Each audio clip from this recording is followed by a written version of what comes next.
And the last step is to import the variable that we need. So inside amazon.js, we need the products variable. So at the top, we're going to type import curly brackets, and then inside here, we're going to type the variable name that we want to get, which is products. And we're going to get this variable from single quotes, semicolon, and then inside here, we're going to locate the products.js file. So we're going to type ... and slash to go outside of the current folder, so outside of the scripts folder, and then we're going to go into the data folder.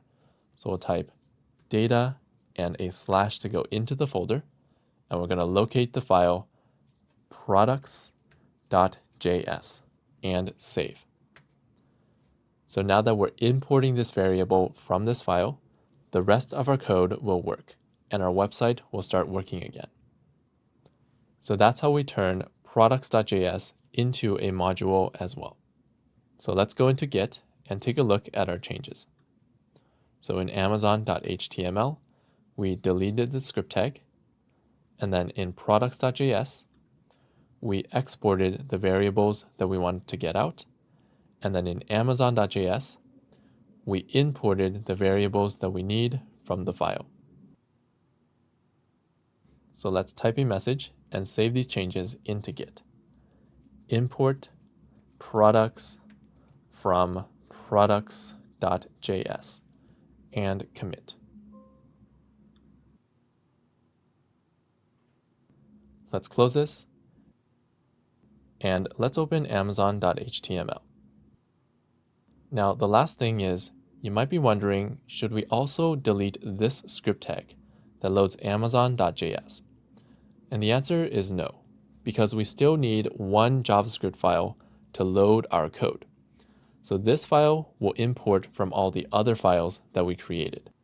And this is how we organize our code in a real website. So this file is called the entry point.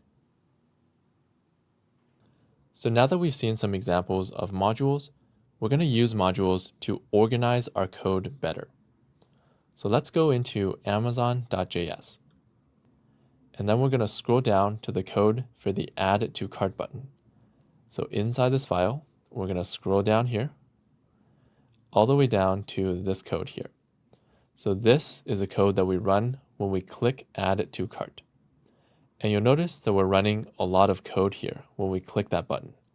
We're running code that adds the product to the cart, and we're also running code that calculates the quantity and updates the page.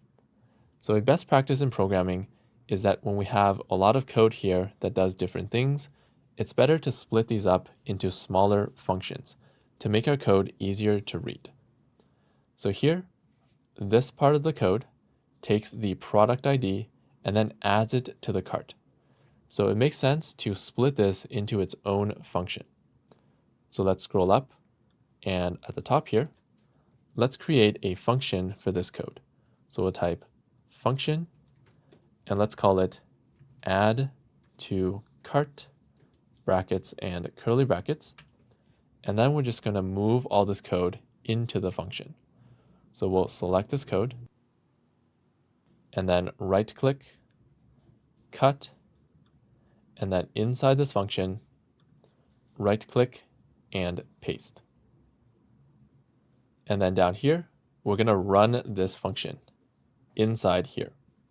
So when we click Add to Cart, we're going to run Add to Cart function that we just created and save. So now let's give this a try. So we'll click Add to Cart, and unfortunately, it doesn't work anymore. So let's take a look at the console to see if there's any errors. We'll right-click, inspect, and then open the console, and it's telling us that product ID is not defined. So if we look at our code here and scroll up in the function, you'll notice that we're using product ID, but it's no longer anywhere in the function. And that's because product ID is outside the function. So we actually want to keep this code outside because it's using this button. So instead, we're going to take product ID and put it into a function using a parameter. So at the top of the function, we're going to add a parameter product ID. And then when we call this function, we're going to pass it the product ID. So we're going to take this value, put it into the function, and save it in here, and then the function can run as normal. So now if we save, and then go to our project and click Add to Cart, you can see that it's working again. Next, let's go back and scroll down. And we're going to put the rest of our code into its own function as well to make it more organized. So at the top here, let's create some new lines and create a function. And this code updates the cart quantity on the page here. So let's name this function update cart quantity, brackets and curly brackets.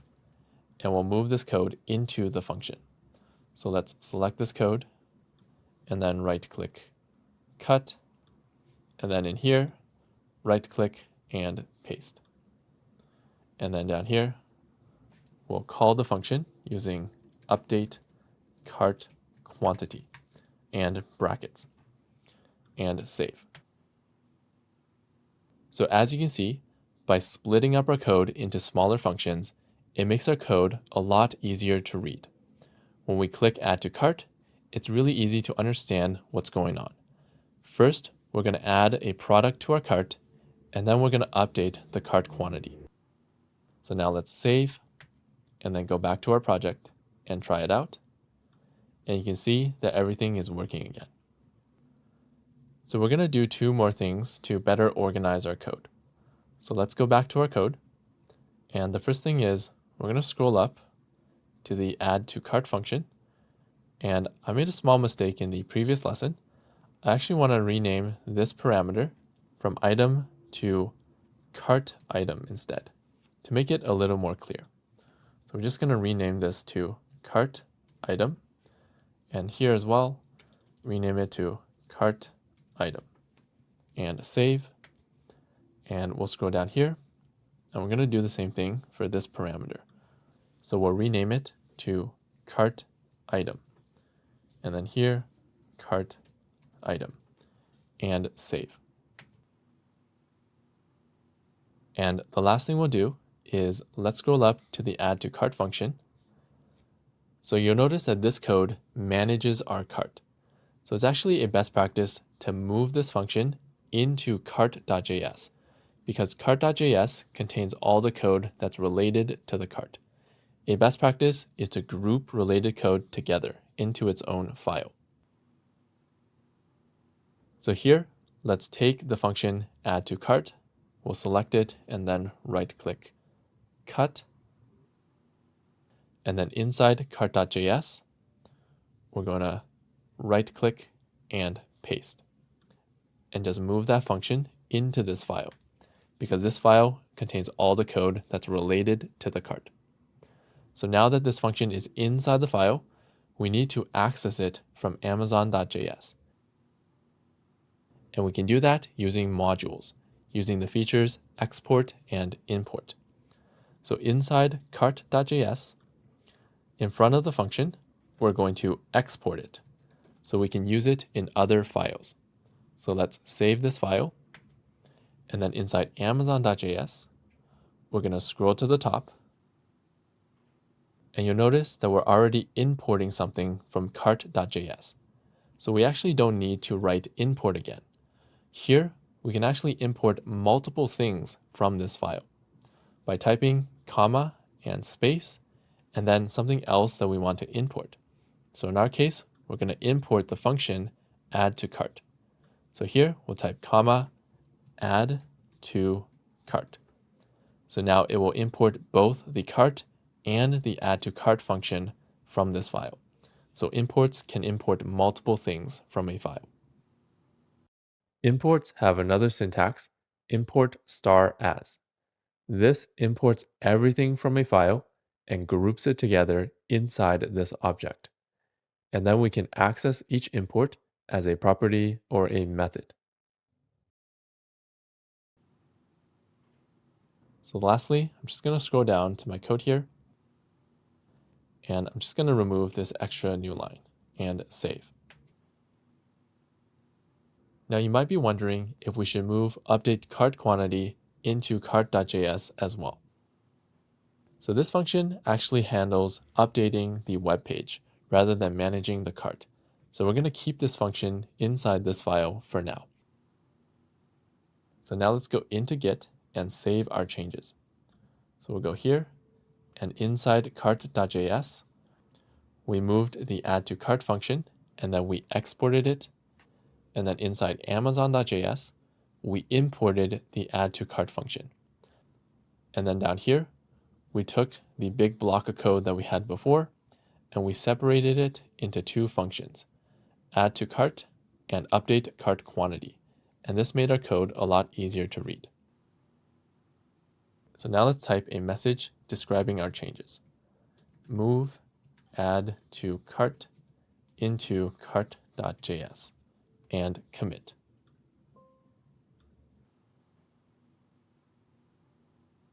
Next, we're going to create the checkout page in our final project, and we're going to use modules to organize our code again. So let's open the final project, and we're going to click this cart icon in the top right. And this will take us to another page, which is the checkout page. So on this page, we can see the products that are in our cart. So if you're wondering how that cart icon works, it basically uses an HTML element called a link element, which looks like this. Link elements have a special attribute called href. When we click a link element, whatever is inside the href attribute, it will open it in the page. So if we put youtube.com inside the href and we click the link, it will open youtube.com in our browser. If we put a file like checkout.html inside href, it will look for a file called checkout.html and open that file. So in our project, if we look at our code and open our files, inside amazon.html, we're basically just using a link element or an A element. And this has an href of checkout.html. So what this does is it's going to look for a file called checkout.html beside the current file, amazon.html. So here's amazon.html, and it's going to look for checkout.html beside it, and then open that in our browser, which is how that cart icon works. So in our browser, at the top, you can see that it opened checkout.html. So that's basically how a link element works and how we can navigate from one page to another. You can learn more about link elements in my HTML and CSS full course. But for now, we're going to learn how to build the checkout page using JavaScript. So first, let's take a look at the code for this page. So again, the code is inside checkout.html. So in our code editor, we're going to open checkout.html. And this is the code for the page that we saw earlier that contains our cart. So just like with the home page, instead of writing all this HTML manually, we're going to use JavaScript to generate this HTML. So first, we need to add JavaScript to this page. So let's scroll down to the very bottom here. And right before the end of the body, we're going to create a script element to load some JavaScript. And we'll give it an attribute source equals double quotes, and then a file we want to load. So let's create a new JavaScript file for this page. So inside our scripts folder, let's click amazon.js and then click this icon to create a new file. And let's name this file checkout.js and press enter. And now we're going to load this page inside checkout.html. So here in the source attribute, we're going to locate this file. So first, we need to go into the scripts folder. So we'll type scripts and then a slash to go into the folder, and then we'll load the file checkout.js. And next, we're going to add another attribute, type equals double quotes module. So remember from earlier in the lesson, this attribute enables module features for this file. So now this file can import from other JavaScript files. So now let's save and let's open checkout.js. And we'll start creating this page with JavaScript. So let's go back to our page first and take a look at the structure of this page. So you can see on this page, we actually have two sections. We have the cart section on the left, which shows the products in our cart. And we also have the payment section on the right, which calculates the cost of our order. So let's use JavaScript to create the cart section first. So remember, the main idea of JavaScript is first, we're going to save the data, and then we're going to generate the HTML. And finally, we'll make it interactive. Let's start by saving the data that we need for this section of the page. So for this section, we're basically displaying a list of products along with the quantity of each product that we want to buy. And if you remember, we already created a data structure to represent this, which is our cart. Inside our cart, we have the ID of the product as well as the quantity that we want to buy. So we can just reuse this data structure to create this section. So let's go into our code and we're going to open cart.js. So inside here, we have an array called cart that's supposed to represent our data here. So right now, our cart is empty. So to make it easier for us to develop, we're just going to add some default values into this array. So inside here, let's create an object and put one product into our cart first. So looking at this page, the product that we want to put is the socks. So we'll go back into our code and I'll rearrange my windows so we can see it side by side. And we're going to get the product ID for the socks here. So we're going to go into products.js and then here's the socks. We're just going to take this ID, right click, copy, and then inside the cart. And remember, we structured our data so that each cart item has a product ID as well as a quantity. So here, we're going to create the same structure that our current code uses. So we're going to give each object a product ID, colon, and single quotes. And we're just going to right click and paste the ID that we copied earlier. And then we'll type a comma and we'll give it a quantity, colon, and for the first item, we're going to give it a quantity of 2. So we'll just create a cart that kind of matches what we see on this page. Next, let's create a second cart item to represent the basketball. So we'll type comma, curly brackets. We'll give it a product ID, colon, and single quotes. And then we're going to get the ID for this basketball. So inside products.js, we're going to scroll down to the basketball here. And we're going to copy this ID, right click, copy, and then inside cart.js, in here, right click and paste. And we'll give this one a quantity, colon, 1, and save. So what we're doing here is we're just creating some default values that we can use to write the code to generate this page. So this is just for development. When we're actually using the website, the cart will start off as empty. So if we compare our data to our page, you might notice that there's a few things that are missing, such as the product's image, the name, and the price. So how come we're not saving these into our data? And that's because we're using a special technique. We're just saving the product's ID, and then we can use this ID to search for this product inside the products array here. So using the ID, we can find all the other details of the product, like the image, the name, and the price. So there's no need to save this data twice inside the products array and inside the cart array. All we have to do is save the ID of the product that we want and then search for it. So this technique is called deduplicating the data or normalizing the data. And this is a very common technique in software engineering. Okay, so the one other thing that we probably need to save in our data is the delivery times and the delivery options. But we're going to leave this for the next lesson because it requires some more features that we're going to learn. So for now, we finished saving the data that we need. The next step is to use this data to generate the HTML. So let's open checkout.js. So I'm just going to drag it to the bottom here so we can see it side by side. So the first step we need to do is to take the cart array and import it into checkout.js so we can use it.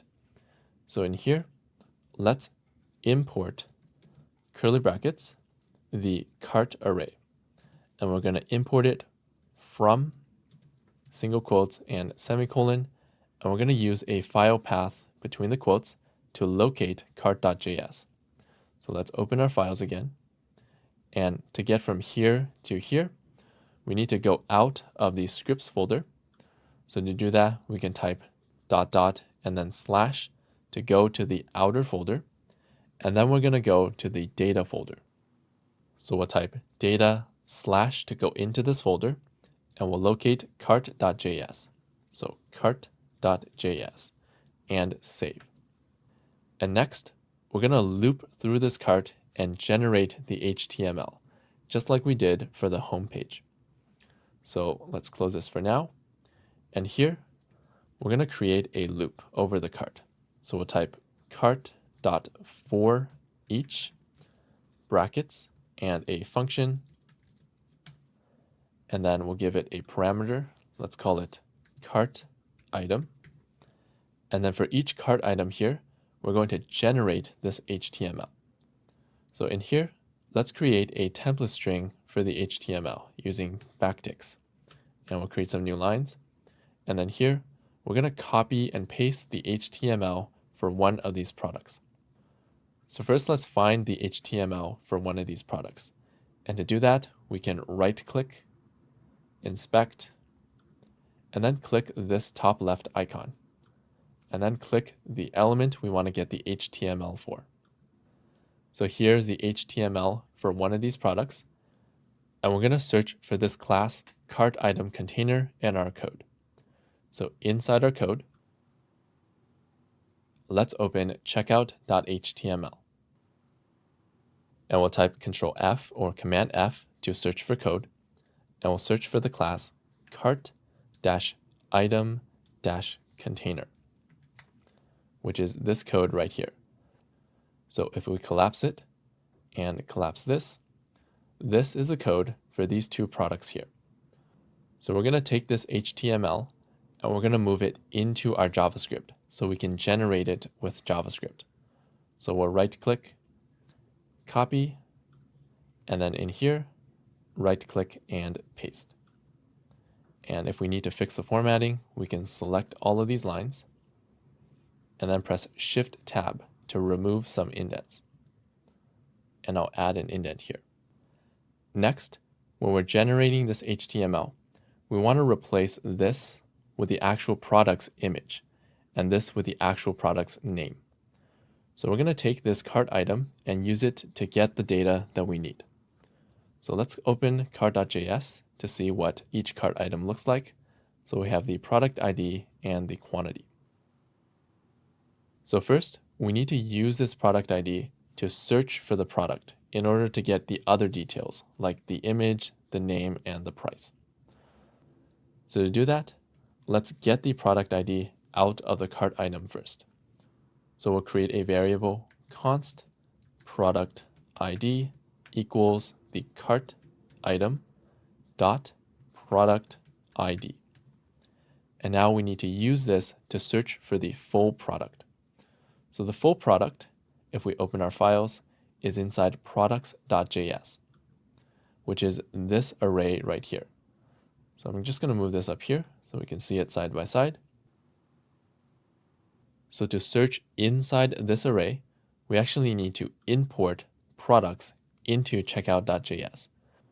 So let's use some module features again. At the top, we'll import curly brackets, the products array, and we'll import it from single quotes and semicolon. And then here, we'll locate the products.js file. So we'll type .. to go out of the scripts folder. And then we'll go into the data folder, data, and then a slash to go into this folder. And we'll import from products.js. So products.js and save. So now we have access to this products array here. And we'll search the array for the full product details. So down here, let's create a variable to save the result. So we'll type let, and we'll name it matching product. And then down here, we'll loop through the products array.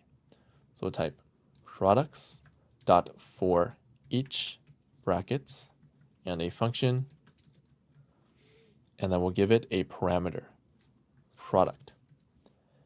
And now for each product here, we're going to check if the ID property is equal to our product ID here. So down here, we'll check if the product.id property is equal to our product ID up here. And then if they're equal, that means we found the matching product, and we're going to save it in this variable. So matching product equals this product that we're looping through. So now that we have the matching product, we have access to the image, the name, as well as the price that we can use to generate this HTML. So this is a good example of deduplicating or normalizing our data. So now at the bottom, let's console.log our matching product to see if it works. So matching product and save. Now if we go into our project and we right-click, inspect, and check our console, you can see that we were able to get the full product details for each of these products using the product ID. So now that we have the full product details, we can use this to generate all this HTML. So down here, instead of generating the same image every time, we're going to use the image in the matching product. So let's get rid of this code. And here, we're going to remove this, and we're going to substitute using $curly brackets the matching product dot image. And we'll scroll down, and instead of the same product name every time, we're going to replace this, and we're going to substitute the matching product dot name. So each time we're going to generate HTML with a different image and a different name. And down here, the same thing. Remove the price, and we'll replace it with matching product dot, and then we'll just check here what the property is. It's called price cents. And remember, this is in cents, and to display it as dollars, we have to convert it by dividing by 100 and save. And lastly, we're going to replace the quantity here. So if we scroll down, we can see that this is the quantity. So instead of 2 every time, we'll substitute. And for the quantity, remember it's not part of a product, it's part of our cart. So each cart item has a property called quantity. So down here, we're going to substitute the cart item dot quantity and save. So now we're generating all this HTML by looping through our cart. So the next step is we're going to combine all this HTML together and then put it on the page. So I'm just going to move this up here so we can see more of the code. So to combine all this HTML together, let's create a variable up here to store the result. So we'll type let, and let's call it the cart summary HTML equals an empty string. And now each time we loop through the cart, we're going to add this HTML up here so that we combine it. So here we'll type cart summary HTML plus equals this HTML that we generated. And at the bottom, I'll just add a semicolon. And then let's console.log the cart summary HTML. Console.log cart summary HTML to make sure that it worked. So we'll save, and then in here, we'll check the console, right-click, inspect the console, and now you can see that we generated the HTML, and each cart item is different depending on the product that is being displayed. So that's how we generate all the HTML for this section, and the last step is to take this and put it on the page using the DOM. So first, we need an element that we can put the HTML inside of. To find this element, let's right-click, inspect, and click the top left, and click one of these products. And let's find this order summary element, because this contains both of our products here. So we're going to replace all the HTML inside here with what we generated.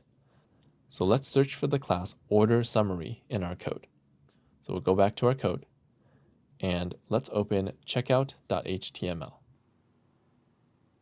And we'll type Control F or Command F to search for code, and we'll search for the class order-summary, and then it's right here. And we're going to add a class so we can select it using the DOM. So js-order-summary, and save. So now let's use the DOM and put this element in our JavaScript. So inside here, at the bottom, we'll use document.querySelector, brackets, and the class we just created, .js-order-summary, and we'll use the property .inner capital HTML, and we'll change the HTML to cart summary HTML, and we can remove this line. And now if we save, we're basically generating all this HTML with JavaScript and then putting it on the page. So now we can go back to checkout.html, and we can actually remove the code inside this order summary. So we can delete this code and save, and everything will still work because this is now being generated by JavaScript. So that's how we create the cart section of this page with JavaScript. Let's go into Git and save our changes. So we'll open the Git section, and then it will tell us that we changed 3 files. In checkout.html, we removed all the HTML that was written manually. And then at the bottom, we created a script tag to load our JavaScript. And then we also changed cart.js and added some default values to work with. And then we created checkout.js, which loops through the cart, creates the HTML, and puts it on the page. So let's create a message to describe our changes. Generate HTML for the order summary, and commit.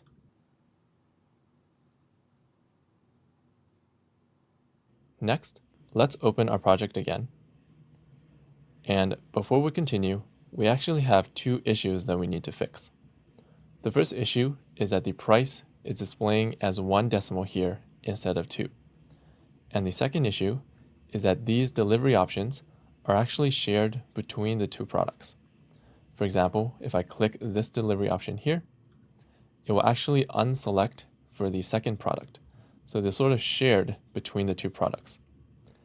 But what we actually want is for each product to be able to select its own delivery options. So we're going to fix these 2 issues next. First, let's focus on the price, and we want to display it in 2 decimals. So we actually learned how to fix this on the home page using the method toFixed. So we're going to use the same code here. Let's go into our code, and we'll open our files. And let's open checkout.js again.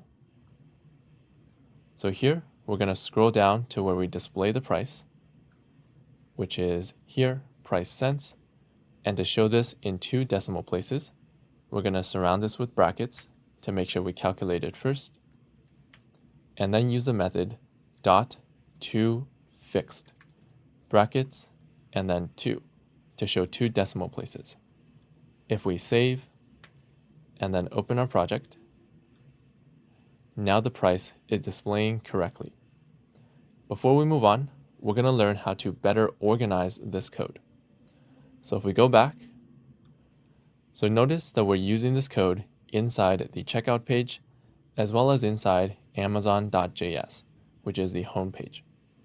So we can actually share this code between the 2 files, so we don't have to repeat it. And to do that, we can use modules. So let's open checkout.js again. And what we'll do is we're going to create a function that does the same thing as this code.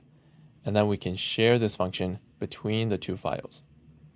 So let's create a file that's going to contain this shared function. So we're going to go to our scripts folder here, and inside, we're going to create a new folder this time. And let's call this folder utils, and press enter. So we're naming it utils because this code is sort of like a useful utility that we want to share. Now inside this folder, we're going to have different types of utils. So let's create a new file, and let's name it money.js. So this file is going to contain utilities that are related to money, which is this code right here. So let's press enter. And I'm just going to move this to the bottom so we can see it side by side. So now inside this utils file, we're going to create a function that does the same thing as here. And then we can share it between the 2 files. So here, we'll create a function, and let's name it format currency, because that's what this code is doing. And then brackets and curly brackets. So this function is basically going to do the same thing as here. So we're going to add a parameter here, price cents, because we want to use this function for any amount of price cents. And then in here, we're going to do the same thing, which is price cents divided by 100. And then we're going to surround this with brackets to make sure we calculate this first, and then display it in 2 decimal places using .toFixed, brackets, and 2. And finally, let's return this result. Return. And save. So what we just did is we created a function that does the same thing as this code here. And now we're going to share this function between checkout.js and amazon.js. So first, in order to share it, we need to export this function. So at the front, we're going to type export and save. And now inside each of these files, we're going to import this function and use it. So let's scroll to the top. And here, we're going to import curly brackets. We're going to import the function format currency, and we're going to import it from single quotes and semicolon. And then inside here, we're going to locate the file money.js. So here, we're in the checkout.js file, which is right here. And to go here, we're first going to go into the utils folder. So we're going to type utils and then a slash to go into this folder. And we're going to locate the file money.js. So money.js. Now for modules, we have to do one extra thing. At the front of this file path, we need to type /. So remember that .. represents the folder outside the current folder. So for checkout.js, if we go outside of this folder, we're going to go outside the scripts folder. Now, a single dot, on the other hand, means the current folder. So this dot means we're going to go into the current folder, which is the scripts folder, and then we're going to go into the utils folder, and then we're going to go and locate money.js. So for modules, if we want to start in the current folder, our file paths have to start with /. So that's one extra thing that we have to do. So now that we've imported the format currency function, let's use it in the rest of our code. So we're going to scroll down to here, and instead of writing this all over again, we're just going to use the function format currency, and then brackets, and we're going to remove the rest of the code here, and close bracket, and save. So we're basically running the same code, except we're using this shared function that's located in another file. So let's open our project, and we can see that the price is still displaying correctly. So now let's go back into our code, and we're going to share this function inside amazon.js as well. So let's open amazon.js, and then we'll scroll to where we show the price, which is here, and we're going to use this function again. So first we have to import it, so we'll scroll up to the top, and import curly brackets. We'll import the function format currency, and we'll import it from single quotes semicolon, and then here we'll locate the file money.js. So remember, for modules, if we want to start in the current folder, we have to type /. And then we're going to go to the utils folder. So utils, and then a / to go inside the folder, and locate the file money.js.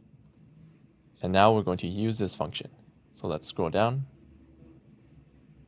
and we're going to replace this code and use format currency and brackets. So we can remove the rest of the code here and save. And now let's look at our project, and we'll click up here to go back to the home page, and you can see that the prices are displaying as 2 decimal places.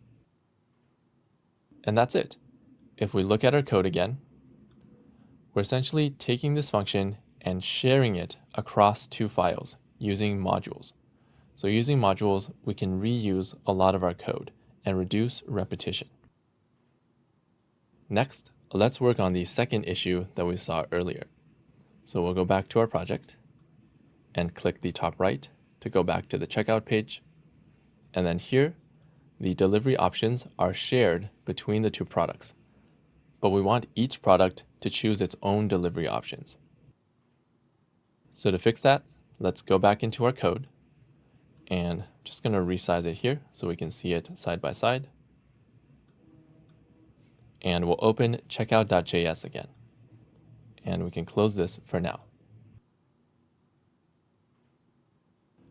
So this is an HTML element called a radial selector. And here's the code for a radial selector.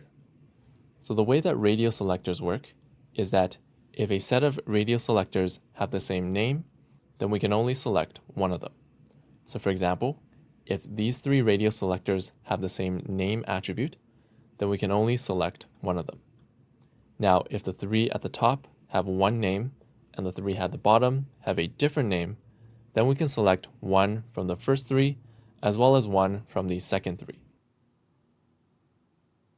Now, what's the problem with the radial selectors here? Well, let's take a look at the code for these selectors. To do that, we're going to right-click one of them, and then inspect, and then click the top left, and click one of these selectors to get the HTML code. So here we have the code for the radial selector, and you can see that the name of the selector is delivery option 1. And now if we click the top left again and find one of these bottom selectors, you'll notice that these also have the name delivery option 1. So all 6 of these have the same name attribute. That's why we can only select one of these 6 at a time. So what we actually want to do is we want the first 3 selectors to have one name and the second 3 selectors to have a different name. So let's figure out how to give these a different name. So inside the console, we can see the code for this selector. And we have a name attribute delivery-option-1. So let's actually find this name in our code. So we'll go to our code editor and Control F or Command F to search for code. And we'll search for delivery-option-1. And if we scroll down, you'll notice that every time we're generating these radio selectors, we're always using the same name, delivery option 1. So every product is going to have the same name for the radio selectors, and all of these are going to be shared. So what we actually want to do is, instead of using the name delivery option 1 every time, each product is going to use a different name for these 3 selectors. So one way we can do that is, instead of the number 1 every time, we can replace it with the product's ID, because the ID is always unique for each product. So let's substitute using $ and curly brackets the product.id. And then down here as well, instead of using the name 1 every time, we're going to substitute product.id. And actually, we use the name matching product. So we'll scroll down and just update this to matching product. And then down here, matching product. And as well down here, instead of 1 every time, substitute the matching product.id and save. So now these 3 radio selectors will have a different name attribute than these 3 radio selectors. That means we can select 1 out of these 3, and we can select 1 out of these 3. So that's how we fix that error. Instead of using the same name, delivery option 1 every time, we're going to generate a name using the product's ID. So let's go into Git and save our changes. So in amazon.js, we imported this shared function, and we used it to format the price in 2 decimal places. And then in checkout.js, we also used the shared function here, and we fixed the radio selectors. And then in this file, money.js, we created this shared function. So let's create a message to describe our changes, fix price formatting, and radio selectors, and commit.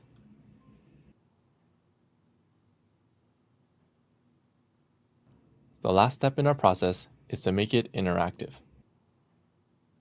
So I'm just going to close these for now, and going to move it to the right again so we can see our project.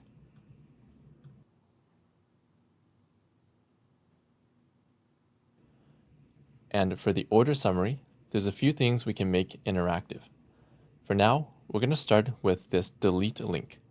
When we click this link, it should remove this product from the cart. So we're going to learn how to build this. So let's go back to our code. And first, let's add event listeners to all of these delete links. To do that, we're going to find the code for these delete links. So we'll right-click, inspect, and then in here, this is the code. So we're going to search for this class in our code editor, delete-quantity-link. So in here, let's open checkout.js, and we're going to Control F or Command F and search for delete-quantity-link, which is right here. Next, we're going to add a class to these elements so we can add event listeners. So at the end here, let's add a class js-delete-link and save. And then at the bottom, we're going to scroll down. And then down here, we're going to add the event listeners. So first, we're going to select all the delete links on the page using document.querySelector, all, brackets, and then a string. And we're going to select a class using and the class js-delete-link. And then we're going to loop through all these links. So dot for each brackets and a function. And in here, it will give us the link every time. And then for each of these links, we're going to add an event listener. So link dot add event listener brackets. And here we're going to give a string and the event we want to listen for, which is a click, and then a function that we want to run when we click these links. So for now, let's just console.log string delete to make sure that it's working. So we'll save this, and then in here, we click these delete links, and then open the console, right-click, inspect console. We can see that it's working now. So now let's go back to our code. So when we click delete, we're going to do two steps. The first step is we're going to remove the product from the cart. And the second step is we're also going to update our HTML and remove the product from the page. So let's start with the first step. So when we click delete, how do we know which product we need to remove from the cart? So we learned how to do this for the Add it to Cart button. We can attach the product's ID to the link element. So let's scroll up again to where the delete link is, which is right here. And we're going to attach the product's ID to this element using a data attribute. So at the end here, we're going to add data-product-ID equals double quotes. And then here, we'll substitute the matching product.id and save. And now that we attach the product ID to this element, we can get it in our JavaScript below. So let's scroll down. And then here, we're going to delete this line. And using the link element, we can get that product ID using link.dataset to access the data attributes. And we're going to access .productID. And let's save this in a variable so we can use it later. So const product ID equals this value. And let's console.log this to see if it works. And save. So now if we go to the project and click the delete link for the first product, and then look at the console, inspect and console, it will show us the product's ID. If we click the second product's delete link, it will show us the second product's ID. So now we have the ID that we need to remove from the cart. So now, how do we actually do that? So before we begin figuring that out, instead of writing all the code down here, let's actually create a function inside cart.js to do this task. The reason we're going to do this is because cart.js is supposed to contain all the code that's related to the cart. So this will help us organize our code better. So let's open our files again, and we're going to open cart.js. And we're going to scroll to the bottom, and we're going to create a function for removing a product from the cart. So let's type function, and let's name it remove from cart, brackets and curly brackets. So this function will take a product ID, which we have, and remove it from the cart. So here, let's create a parameter for the ID, product ID, and now in here, we're going to figure out how to remove it. So here's one way we can do this. First, we can create a new array, and then we can loop through our cart, and then add each product to the new array, except for this product ID. So now let's convert these steps into code. So inside this function here, let's create a new array using const, we'll call it new cart equals an empty array. The next step is we're going to loop through our cart. So we'll type cart.forEach brackets and a function.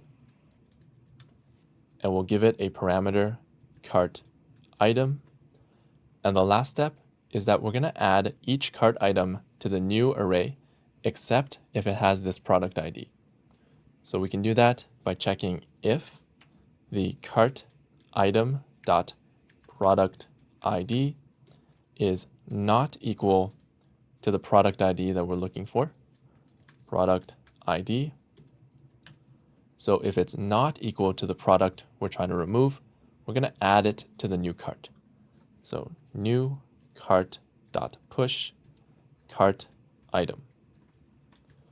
So the result of this loop is it's going to contain all the cart items that don't match this product ID. And that's the same thing as removing this from the cart. So now the last step is we're going to take our new cart and replace the cart up here. So we'll scroll down, and then here we'll make cart equal to our new cart.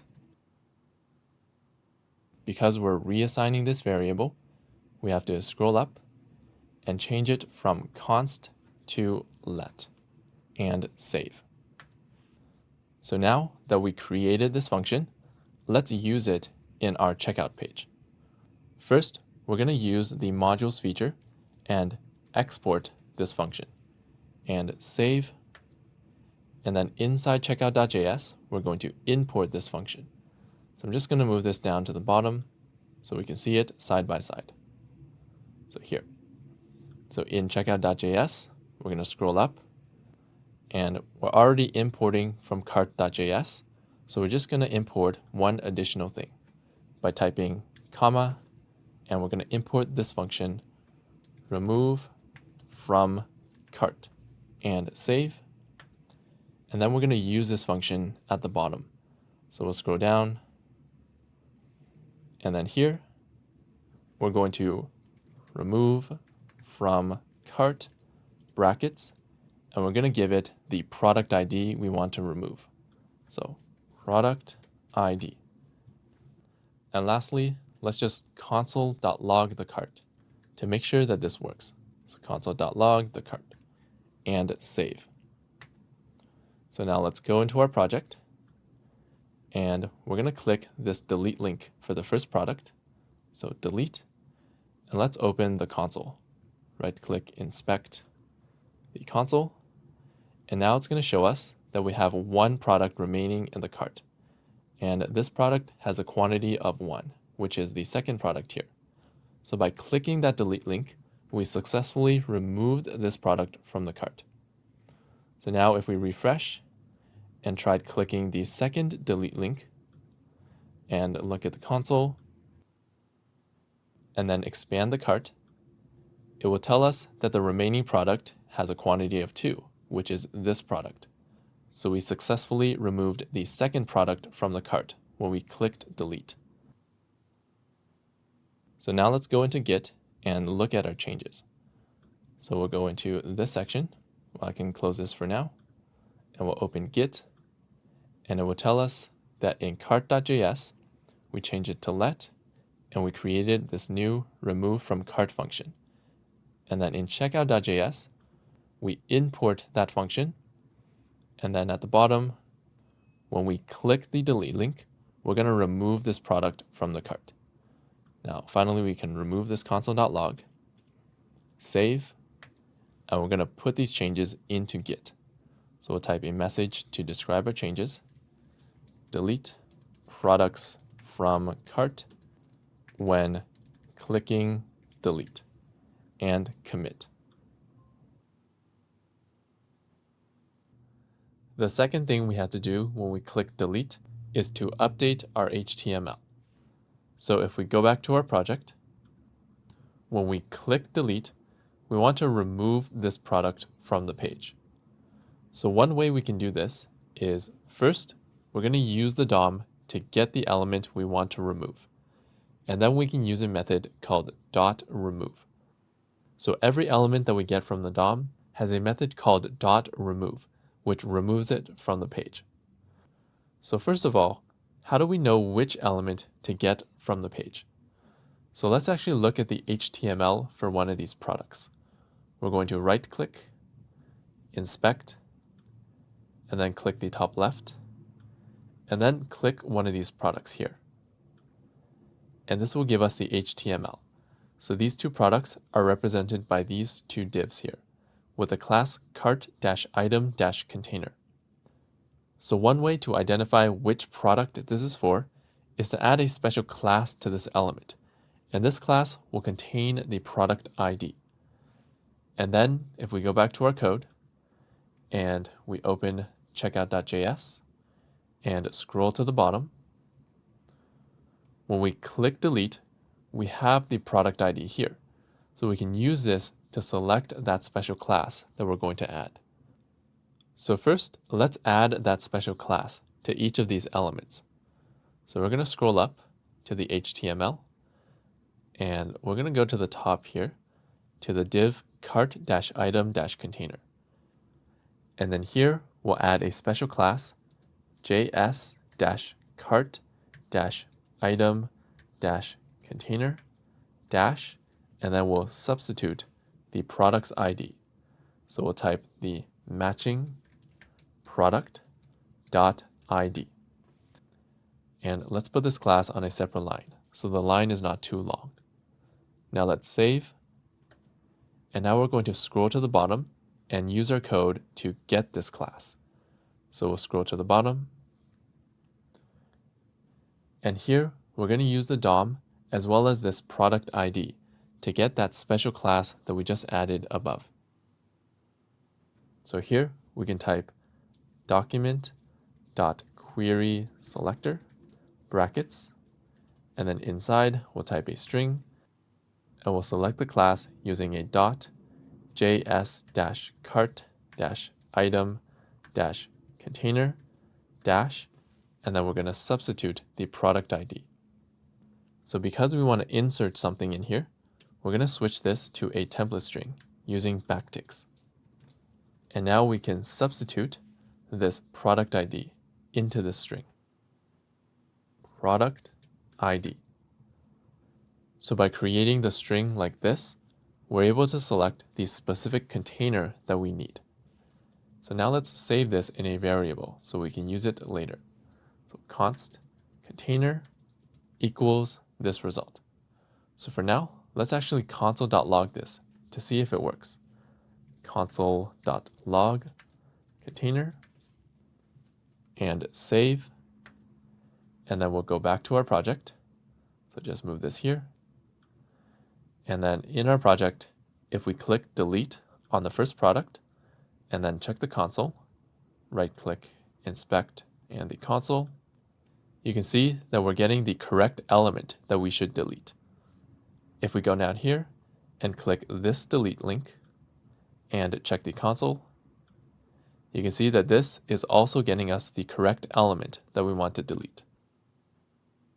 So now that we have the element we want to delete, the next step is to use the .remove method.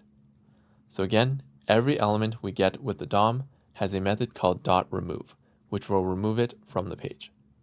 So if we go back into our code, down here, all we have to do is type out the element container.remove and brackets, and this will remove it from the page.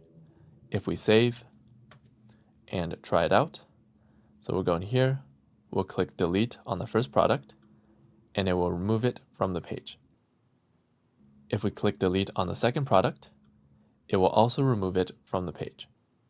So that's it. Now let's refresh to bring the products back, and that's how we make the delete link interactive and remove the products from the cart as well as from the page. So now let's save our changes into Git. We'll go to the Git section, and it will tell us that in checkout.js, at the top, we added that special class, which contains the product ID. And if we scroll down to the bottom, we created the string, which will get us the specific element that we want to remove.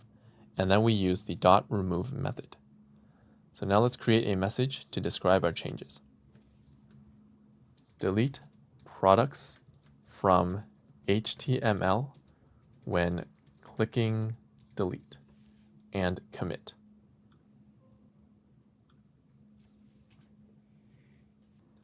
The last thing we're going to do in this lesson is we're going to add local storage to our cart. So if we go back to our project, if we delete some products in our cart and then refresh, notice that our cart goes back to what it was before. And that's because right now, if we look at our code and we open cart.js, our cart is just a variable, and variables are reset when we refresh the page or when we go to a different page. So again, if we go back to our project and we go to a different page by clicking the top left, so on this home page, we can add as many products as we want to our cart. And if we go back to the checkout page, our cart will just get reset to whatever it is here. So that's the problem with just using a variable to save our cart. It gets reset when we refresh the page or we go to a different page. To solve this problem, we're going to use local storage to save our cart. So first, let's create a function for saving the cart to local storage, because we might want to reuse this code. So down here, let's create a function. We'll call it save to storage, brackets and curly brackets. And we're just going to save the cart to local storage using local storage dot set item, brackets. And set item takes two strings. The first string is the name of whatever we want to save. So we're going to save our cart. So we're just going to call this the cart.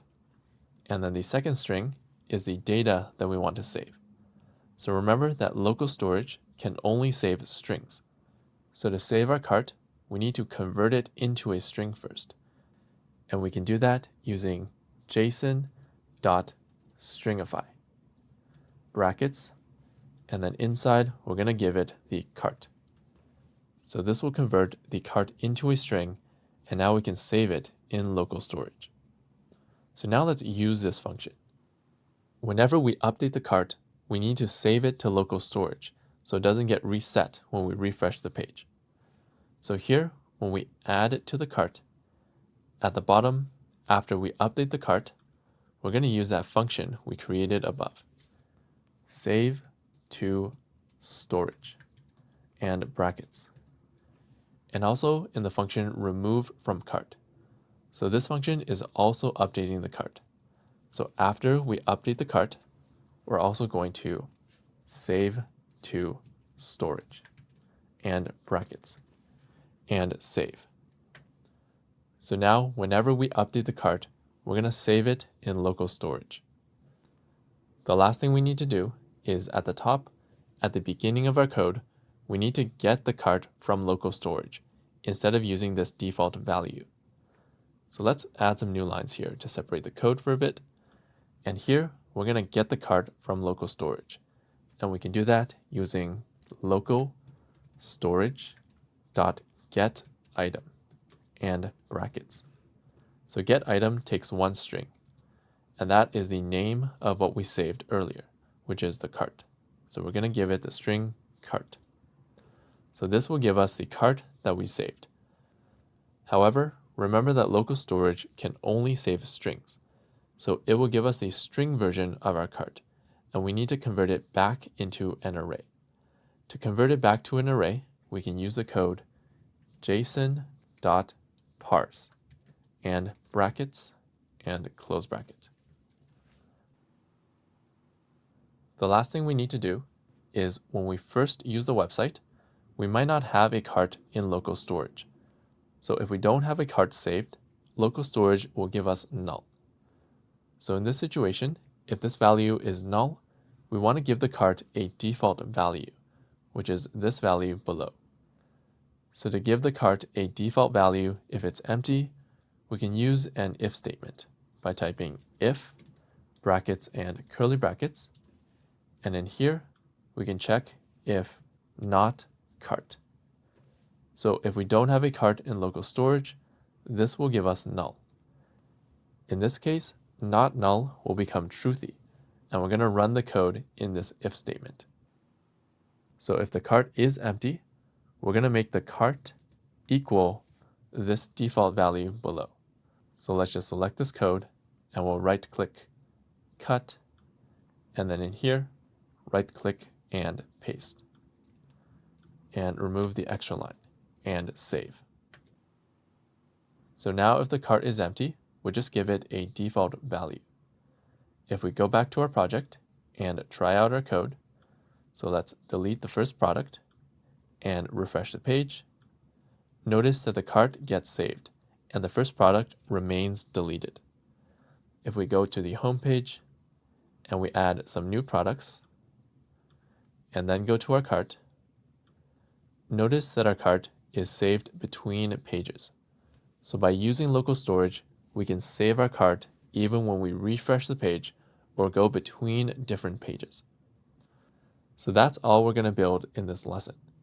So to clean up, let's delete all these products in the cart and then go to the home page, and we'll add back 2 socks and 1 basketball, which is the default value of the cart.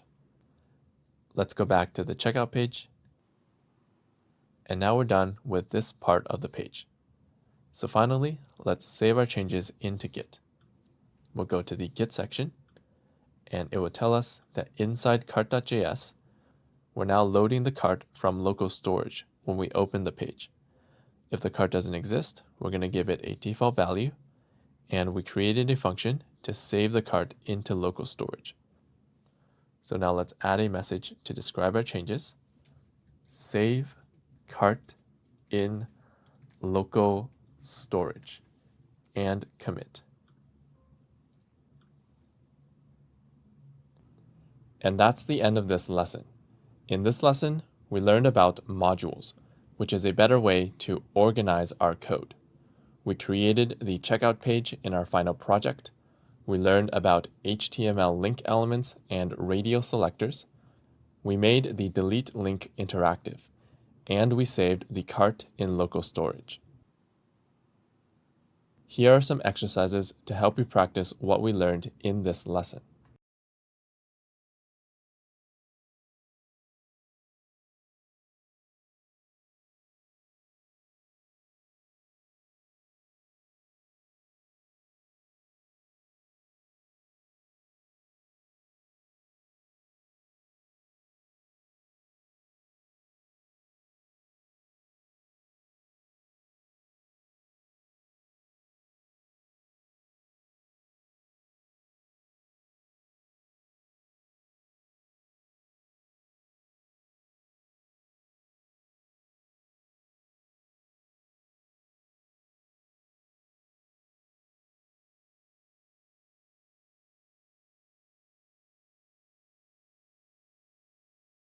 In this lesson, we're going to learn about external libraries, and we're going to finish the checkout page in our final project.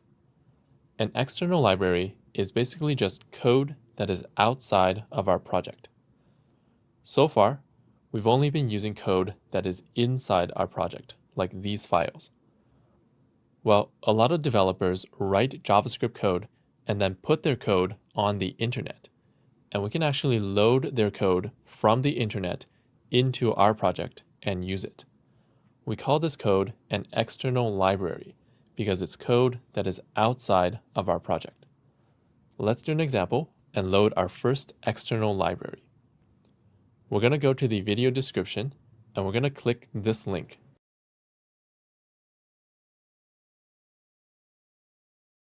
For the Hello external library. And it will open up a page that contains JavaScript code. So I actually wrote this code myself, and you'll notice that this is just normal JavaScript code. We create a function called hello, and it just console.logs hello. So this is called an external library.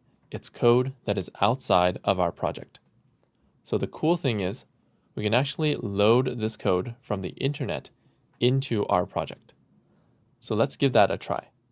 We're going to go to our project, and we're going to open checkout.html. And we're going to scroll to the bottom, and above the script tag, we're going to add another script tag to load some code. So script, and we'll give it a source attribute, And then in here, instead of using a file path like we've done before, we're going to give this a URL of a website that contains JavaScript code. So if we go back to our browser, and here, the URL of this page is up here. So we're just going to copy this, right-click, copy, and then paste it into our code. Right-click and paste. So now, the computer will get all the JavaScript code from this URL or from this page. So it's going to get all the code from this page and load it into our project like normal code.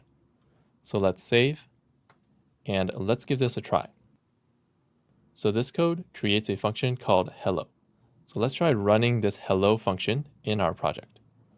We'll go to checkout.js, and then scroll to the top, and then here, let's just run the function hello. So hello and brackets, and save. Now if we go back to our project, go to the checkout page, and check the console, right-click, inspect, and the console, you'll see that it displayed the message hello. So that's how an external library works. It's just code that is outside of our project. And we can load this code using a script tag like this. We just give it the URL of where this code is located. So there's two things you might be wondering about. How can we put this script tag at the top? So generally, we load external libraries first, and then we can use the library in our own code below. And the second thing is, how do you put code on the internet like this? To learn this, you can check out my video on how to put a website on the internet. It'll show you how to put any file like HTML, CSS, and JavaScript files onto a website like this. Next, let's talk about why we use external libraries. External libraries let us share code. Instead of writing all the code ourselves, we can use code that other people wrote, and this helps us save time and avoid duplicating work. Right now, we're loading a very simple library, so let's load a more complex library to show how we can save a lot of time and work. Let's go back to our project and go to the checkout page. Here, we have a section for choosing a delivery option for this product. And you notice that each option has a date. So this is the date that the product should be delivered by. So the way this works is that the cheapest option here takes 7 days to deliver. The $4.99 option takes 3 days to deliver, and the $9.99 option takes 1 day to deliver. So to get these dates here, we need to do 3 things. First, we need to somehow get today's date in our JavaScript. Number 2, we need to do calculations with the date, such as add 7 days or add 3 days. And number 3, we need to display the date in an easy-to-read format like this. Now, we could try to figure out how to do this ourselves by writing our own code, but this is going to be a lot of work. Instead, we can use an external library to help us work with dates. So in this project, we're going to use an external library called day.js.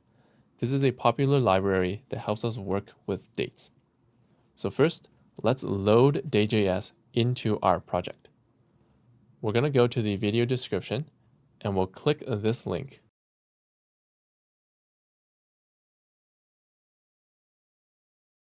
For the day.js external library. And when the page opens, you'll see a bunch of random code here. Now you might think that this is some special code, but this is actually just regular JavaScript code that has been compressed. So basically all the extra spaces have been removed and the variable names have been shortened to 1 letter. We compress JavaScript code like this because we need to load this code from the internet into our project. By compressing it, it makes this code smaller, so it will load into our project faster. So this compression process is called minification, or we minify the code. Okay, so this is the code for the external library day.js. Now let's load this code into our project. We'll go back to our code, and then go to checkout.html, And then here, we're going to add another script tag, less than script, and the source attribute. And then here, we're going to give it the URL of the code we want to load. So let's go back to the code for day.js. And then up here, we're going to right-click and copy this URL. And then inside our code, in the source attribute, we're going to right-click and paste the URL and save. So again, this will take all the code that's located on this page and then load it into our project. Now let's give it a try. The day.js external library creates a function called day.js. So we'll go to checkout.js, and then at the top, we're going to run the day.js function and brackets. Now make sure this is all lowercase, because that's the name that the library used. So now let's actually console.log the result of this function. Console.log and save. And we'll go back to our project. In the checkout page, we're going to check our console. And you'll see that the day.js function gives us an object. And this object represents the current date and time. So we know that day.js is working. And that's it. We successfully loaded the day.js external library into our project. Now let's learn how to use day.js. External libraries usually have a documentation page that shows us how to use the library. We can find the documentation page by searching on Google the library name like day.js and then documentation. Or we can ask an AI tool how to use the library. To make things easier in this video, I'm going to show you the features that we need, and you can go through the documentation later if you want. So earlier we said we needed to do 3 things with a date. First, we want to get today's date. Number 2, we want to do calculations with the date. And number 3, we want to display the date in an easy-to-read format. Day.js helps us do all of these things. So first, let's use day.js to get today's date. According to the documentation, to get the current date and time, we can just use the day.js function, like this. So if we go back to our code, that's what we have here. We call day.js, and it gives us an object that represents the current date and time. The second thing we need to do is to do calculations with the date. So for the delivery options here, we need to calculate today's date plus 7 days, or today's date plus 3 days. So again, the day.js library can help us do this.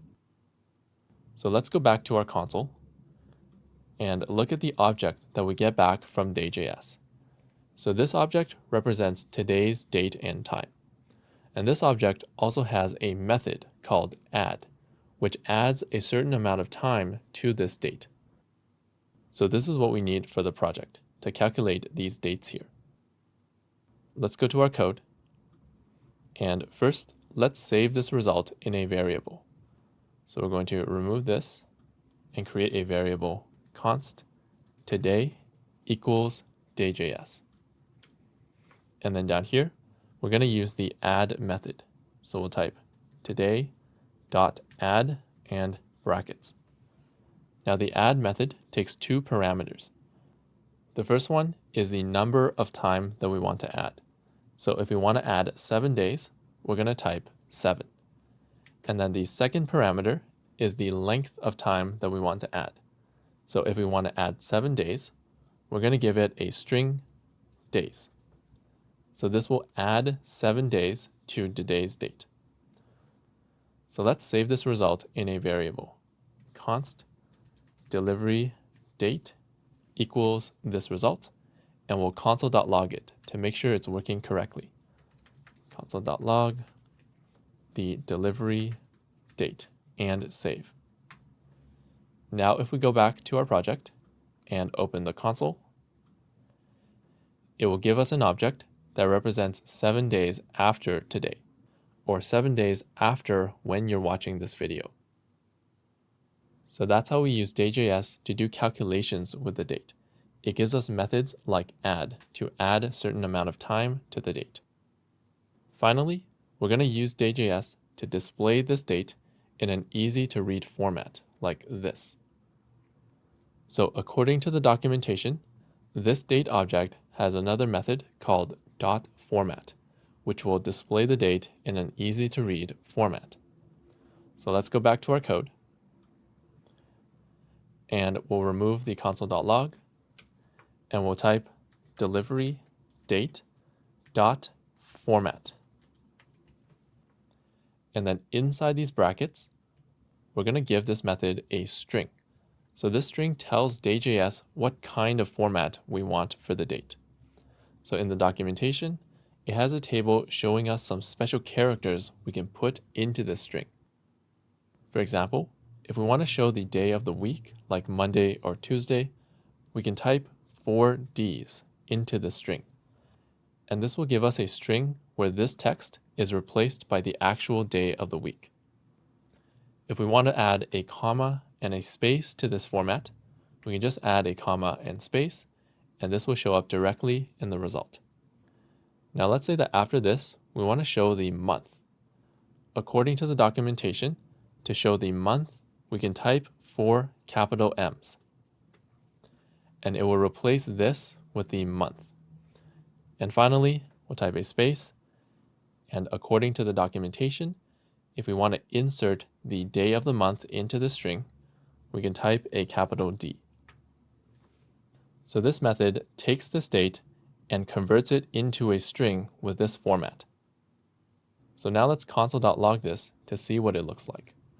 Well, console.log and brackets and save, and then go into our project and open the console.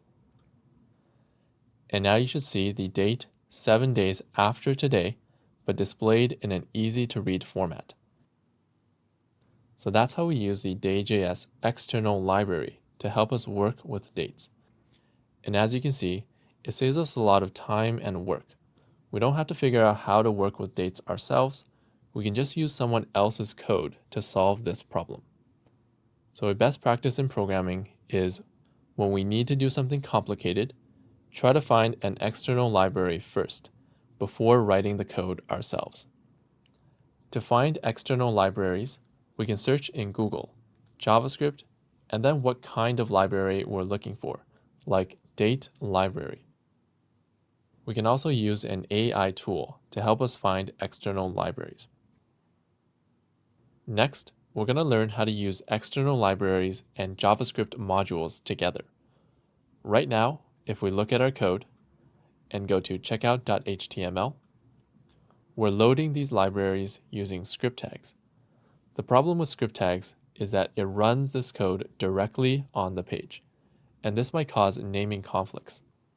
For example, the hello library creates a function called hello. So if something else is called hello in any of our other code, it might cause a naming conflict.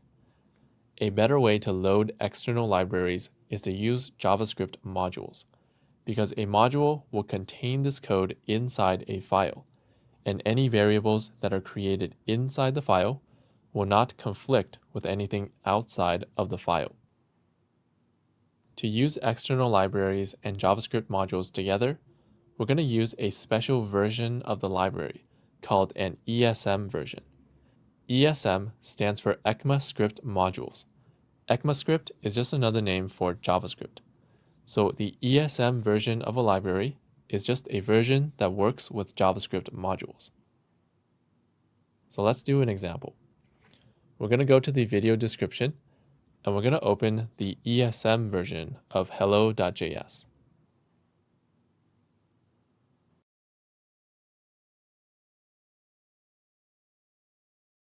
So you can see that it's the exact same code as before. We're creating a function called hello, except this time I just added the word export in front of function. So this turns the library into an ESM version, and now it will work with JavaScript modules. So let's use the ESM version in our code. We're going to go back to our code, and we're not going to use script tags to load this anymore. So let's delete this and save. And then in checkout.js, at the top, we're going to use an import to import this function into our code. So we'll type import curly brackets. We'll import the function hello, and we're going to import it from a string. And then this time, instead of giving it a file path like before, we're going to give it a URL that contains our code. So on the web page, we're going to right-click and copy the URL at the top. And then inside our code, in here, we're going to right-click and paste. So this import works the same way as before, except now the code is coming from the internet rather than one of our files. So let's save and then go back to our project and check the console. And you can see that everything is still working. So that's how we use external libraries and JavaScript modules together. We just load the ESM version of the library, and we use import as normal, except this time we're importing from code that is on the internet. Next, let's use day.js with JavaScript modules. To do that, we're going to load the ESM version of day.js. So we're going to go to the video description and click this link for the day.js ESM version.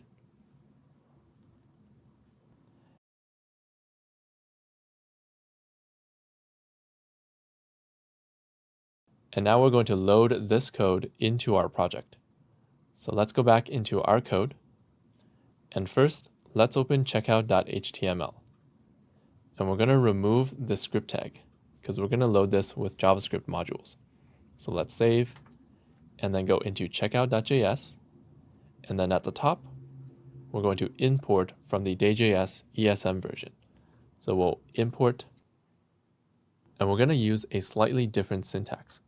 We're just going to type day.js without the curly brackets. And then we'll type from a string, and we're going to give it the URL that contains the code. So we'll go to our browser and then click the URL at the top. We're going to right-click, copy, and then in our code, inside these quotes, right-click and paste. And save. So now let's open our project and take a look at the console to make sure it works. So we'll right-click, inspect the console, and everything is still working. So that's how we use the day.js external library with JavaScript modules.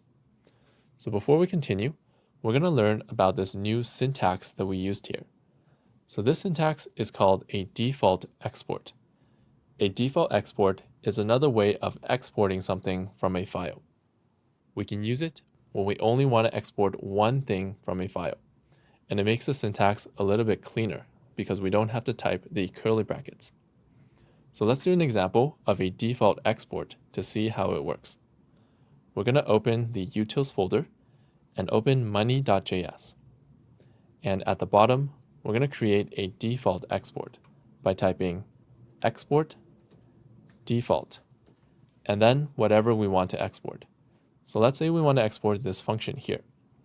So we just type the name of the function, format currency, and save. And now when we import this, we can just import the name without the curly brackets. So the syntax is a little bit cleaner. Now each file can only have one default export. So if we only want to export one thing from a file, this is another syntax that we can use. So some people like using default exports because they feel that exporting only one thing from a file makes the code cleaner. However, in your own code, it's up to you which version of export you want to use. Let's go back to checkout.js. And then here, the day.js library only exports one thing, which is the day.js function. So they chose to use a default export instead of a normal export that we were using before. By the way, the syntax up here with the curly brackets is called a named export. So when we use external libraries in the future, some libraries will use named exports like this, and other libraries will use a default export like this. So it's useful to know both syntaxes. So that's how we use external libraries and JavaScript modules together. we just import from the ESM version of the library. Now keep in mind that not every library has an ESM version, so for some libraries, we still have to use a script tag. Okay, now that we learned external libraries, let's do some practical examples. We're going to go back to the checkout page, and we're going to use day.js to create the delivery options here. So the way this works is that we can select one of 3 delivery options. When we click an option, it should change the delivery date up here, and it should change the prices on the right side. So let's get started. As always, we're going to do 3 steps. First, we're going to save the data, and then we're going to generate the HTML. And finally, we're going to make it interactive. So first, what data do we need to save for this section? Well, each delivery option has a delivery time, like 7 days or 3 days. And each option also has a price. So right now, here's what our cart looks like. Now we could save the delivery option details inside the cart like this. However, notice that this data gets duplicated for each product in the cart. Instead, we're going to save the delivery options separately, and then just save an ID that points to the delivery option. As a reminder, this technique is called normalizing the data. We save the delivery options separately, and then we just save an ID that points to the full delivery option. So let's create the data for the delivery options. We'll go into our code, and then in the data folder, let's create a new file for this. And we're going to name this file delivery options.js and press enter. And in here, we'll create a list of delivery options that we can pick from. We'll create a variable const delivery options equals an array because we want a list. And then each delivery option is going to have multiple values, like the time to deliver as well as the price. So we're going to make each of them an object to group these values together. So I'm going to rearrange my windows here so that we can see the data that we're trying to save. And we can actually close these tabs for now.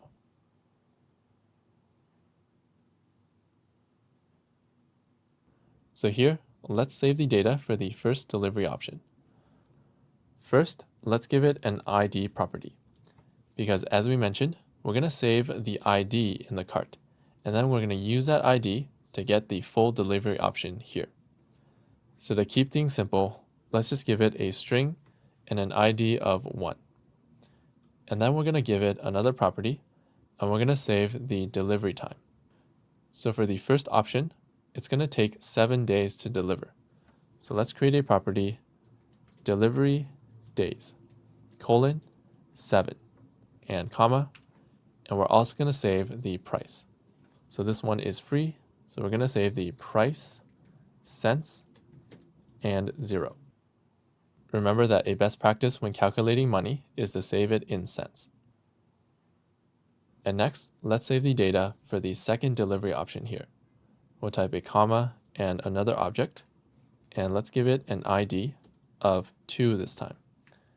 And this one is going to take 3 days to deliver.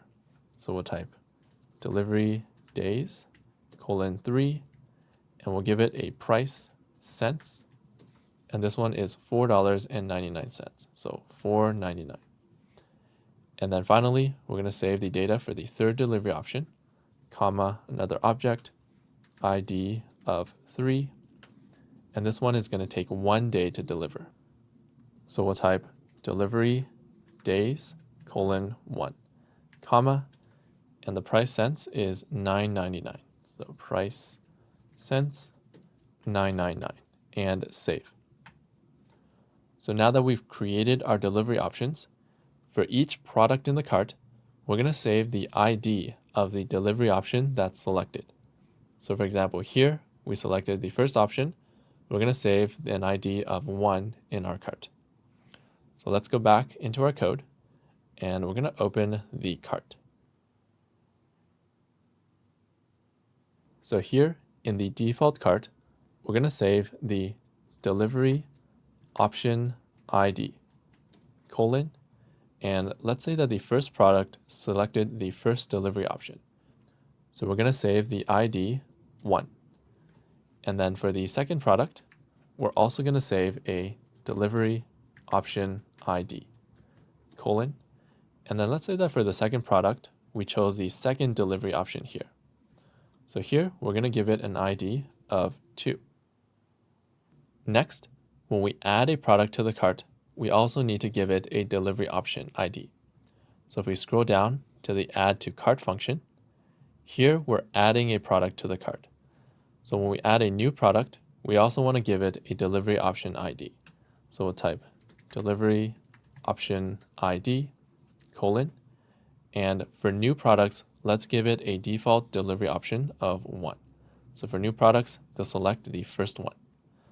And now let's save. And lastly, we might have a cart that is saved in local storage. So we'll need to add the delivery option ID to local storage as well. But to keep things simple, let's just do a shortcut. We're going to delete the cart in local storage, and then it will go back to using this default value, which has the delivery option IDs. So to delete the cart from local storage, we're going to go into our page and open the console, right-click, inspect the console, and we're going to type local storage dot remove item, brackets, and the cart, and press enter. So this will erase the cart from local storage, and it will use those default values. So now let's go to our page and refresh, and it should be using the default cart. So that's how we save the data for the delivery options. By the way, in the rest of this course, if you get an error in your project, but your code looks correct, you may have some bad data saved in local storage. To fix this, you can try running localstorage.clear in your console to remove everything from local storage, and then refresh the page. The next step is to generate the HTML. First, let's find the HTML for the delivery options here. To do that, we can right-click this part of the page and inspect, and this will give us the HTML for this part. So we're going to find the element that represents this part of the page, and that's this one right here. It's a div with the class delivery-options. And to find this in our code, we're going to search for this class. So let's go back to our code, and then we're going to open checkout.js, which is right here. And we'll press Control F or Command F to find code, and we're going to look for the class delivery-options. And it will give us this code right here. So this is the HTML for the delivery options. So now instead of writing this HTML directly, we're going to generate this with JavaScript. To keep our code organized, let's create a function for generating this HTML. We'll scroll to the bottom, and then here, we'll create a function, and let's call it delivery options HTML, brackets and curly brackets. And now inside here, we're going to do 3 steps. First, we're going to loop through the delivery options we created earlier. And then for each option, we're going to generate some HTML. And then finally, we're going to combine all the HTML together. So first, let's import the delivery options at the top. So we'll scroll up, and we're going to import curly brackets from quotes, and we're going to locate the delivery options file, which is inside the data folder. So first, we need to get out of the scripts folder. We'll type .. and then go into the data folder /delivery options.js. And we're going to import the delivery options. Now, one thing I forgot to do is that inside these delivery options, we need to make sure that we export this variable. So we're going to type export and save. And we'll go back to checkout.js. And then here, we're going to loop through the delivery options below. So we'll scroll back down to this new function, and type delivery options dot for each, brackets, and a function inside. And we'll name the parameter delivery option. So for each delivery option, we're going to generate some HTML. So let's use a template string to save the HTML. And then we're going to scroll up and we're going to find the class delivery-option. So this is the HTML for one delivery option. So we're just going to copy this HTML into our JavaScript below. So we'll right click, copy, and then down here, inside the string, give some new lines, and right click and paste. And if we need to reformat, we can select these lines and press tab.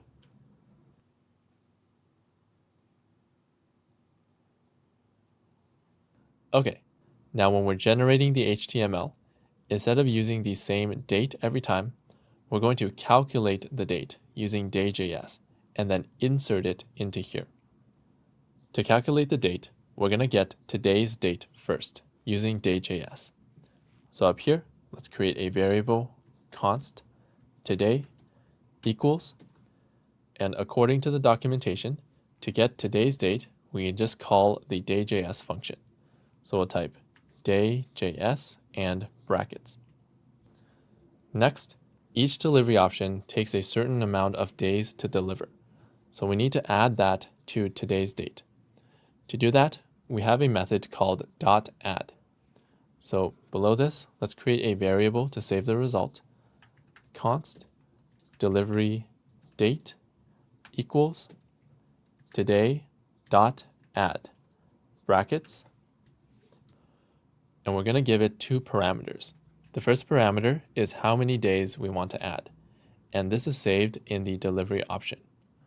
So here we'll give it the delivery option dot delivery days, comma, and then we'll give it the length of time we want to add, which is a string days.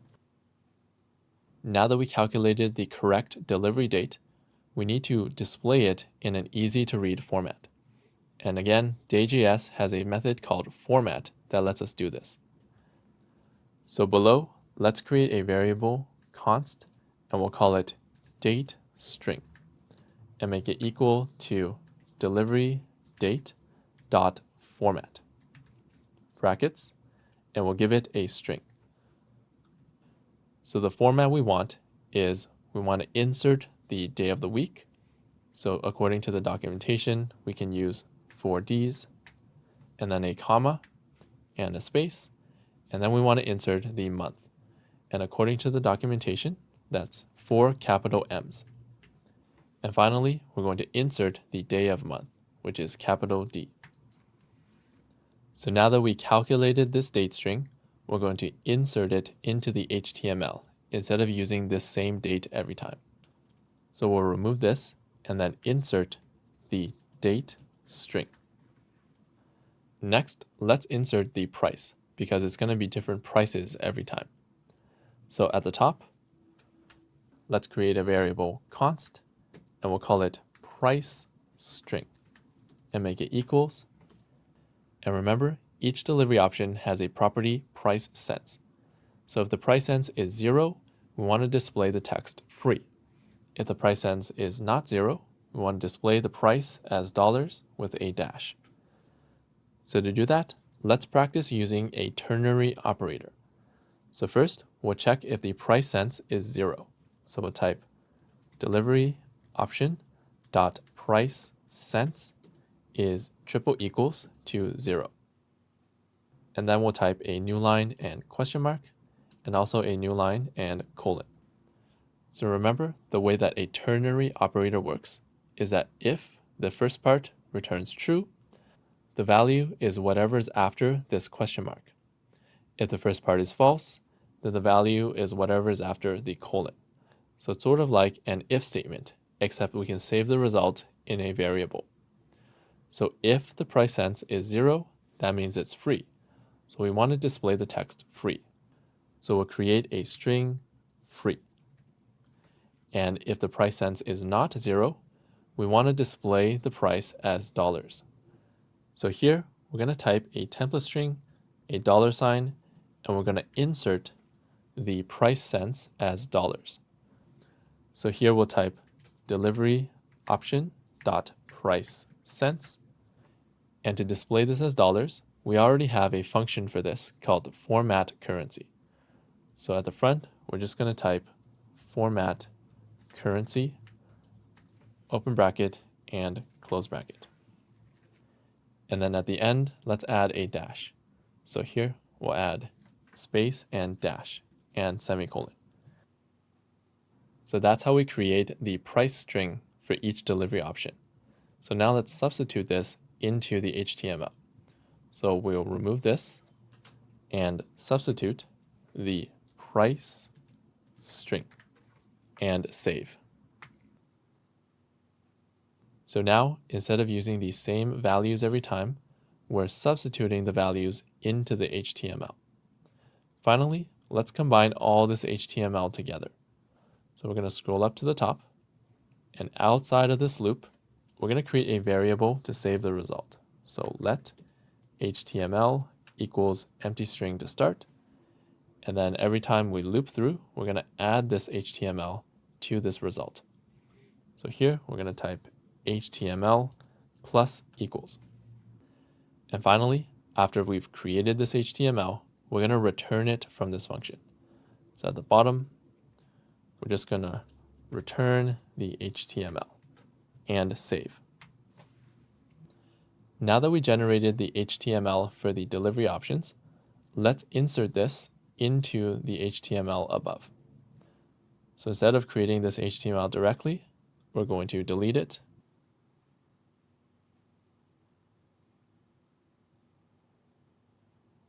And then here, we're going to insert, and we're going to run this function to generate it. So here, we're going to type delivery options HTML and brackets. Now, before we save, one thing that we're missing in this function is that if we scroll down, here we're using a variable called matching product. But this variable is not accessible inside this function. So let's actually pass the matching product into here.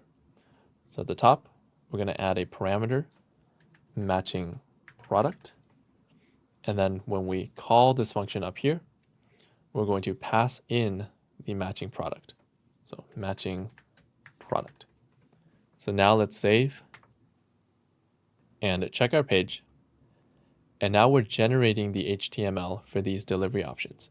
And you'll notice that your delivery dates here will be based on today's date, or when you're watching this video. So this will be 7 days after today, or 7 days after when you're watching this video. This will be 3 days after today, or 3 days after when you're watching this video. And this will be 1 day after today.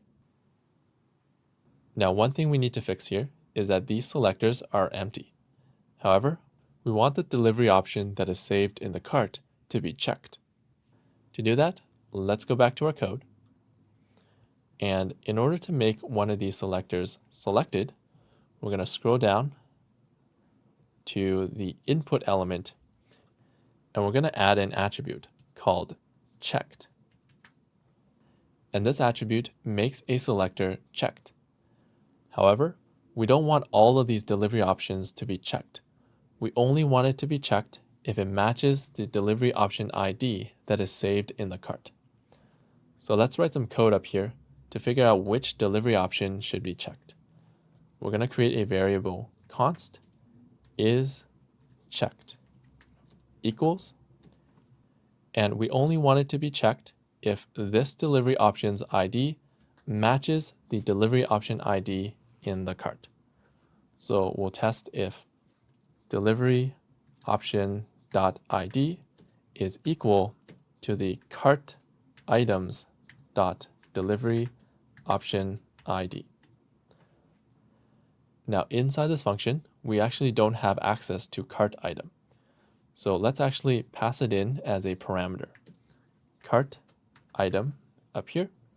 And then when we call the function, this outer function has access to the cart item. So we're going to give it the cart item. So we're going to put it into this function, and then we can use it down here. So now that we have this variable, instead of being checked all the time, we're going to remove this and insert, and we're going to use a ternary operator here. Is checked, question mark, and colon. So we can also use a ternary operator when we're inserting into a string. So again, if this is true, it's going to get the value after the question mark. So if it is checked, we're going to give it the value checked. If this is false, we're going to give it the value of empty string. So it's the same thing as if this attribute didn't exist. So now if we save, you'll notice that the correct delivery option is checked for each product. The first product, we saved delivery option 1, and the second product, we saved delivery option 2. Finally, let's replace this date at the top with the delivery date that we selected here.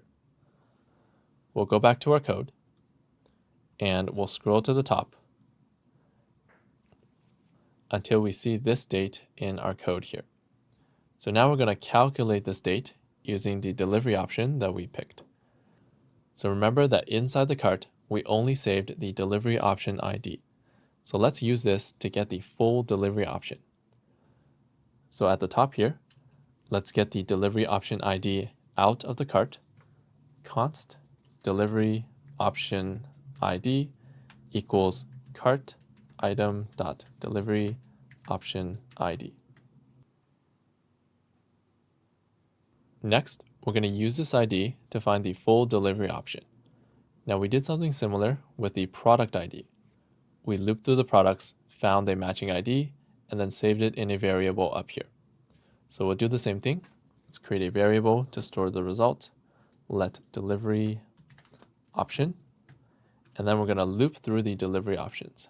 So delivery options dot for each brackets and a function, and let's name the parameter option because we use the name delivery option up here. So in here, we're going to look for a matching ID. So if this option.id is equal to the delivery option ID here, we're going to save this inside this variable. So delivery option equals option. So now we have the full delivery option in our code, and we can use it to get the delivery days property and then calculate the day that we need here. To calculate this date, we already wrote some code for this at the bottom. If we scroll down in our code, when we created the delivery options, we calculated the date for each delivery option. So we can reuse this code above. So let's select this code and then right-click, copy, and then at the top, after we get the delivery option, we're just going to right-click and paste that code again. And if we need to, we can reformat by selecting these lines and press Shift-Tab. So this code will take the delivery option that we selected and calculate the delivery date that we need to show down here. And now instead of using the same date every time, we're going to remove this and insert the date string that we created above. So date string and save. So now this date string up here will match the delivery date that we chose on the right side. So that's how we generate the HTML for the delivery options using the day.js external library. So now let's take a look at our changes in Git. We'll go to our code and open the Git section. And here it'll tell us in cart.js, we added delivery option IDs to the cart, as well as when we add to the cart. And then in this file, we created the list of delivery options. And in checkout.js, instead of writing this HTML directly, we generated it. And then in money.js, we learned about default exports. So let's type a message to describe our changes. save data and generate HTML for delivery options and commit.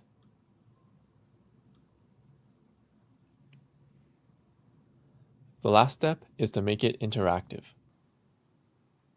So when we click a delivery option, we need to do two things. First, we need to update the delivery option ID in the cart array. And number two, we need to update the page. So we need to update this date here to match the date that we select. Let's start with the first step. Let's create a function for updating the delivery option in the cart. We're going to go to our code, and we're going to open the file called cart.js. So because we're modifying the cart, a best practice is to put the code inside this file. This file should contain all the code that manages the cart. So we're going to scroll down to the bottom, and we're going to add a new function. So let's type function, and let's name it update delivery option, brackets and curly brackets. So when we update a delivery option, we need to know the product that we want to update, as well as the delivery option that we chose. So we're going to need two things for this function: the product ID and the delivery option ID. So the steps to do this is, first we're going to loop through the cart and find the product. And then we're going to update the delivery option ID of that product. So to find the product using the product ID, we already have some code for this. If we scroll up to the add to cart function, we have this code, which takes a product ID and finds the matching product in the cart. So let's just make a copy of this code. We're going to select it, right-click copy, and then paste it into our new function. So down here, right-click and paste. So this will give us the cart item that matches this product ID and save it in this variable. Next, each cart item has a property called delivery option ID. So we're just going to update that property. So down here, we can just type the code matching item dot delivery option ID and make it equal to the delivery option ID that we give to this function. So delivery option ID. And lastly, because we updated the cart, we should save it to local storage. So we can use this function we created earlier, save to storage, and brackets. Now let's save. Now that we have this function, let's use it on the checkout page. So first let's export it so we can use this in another file.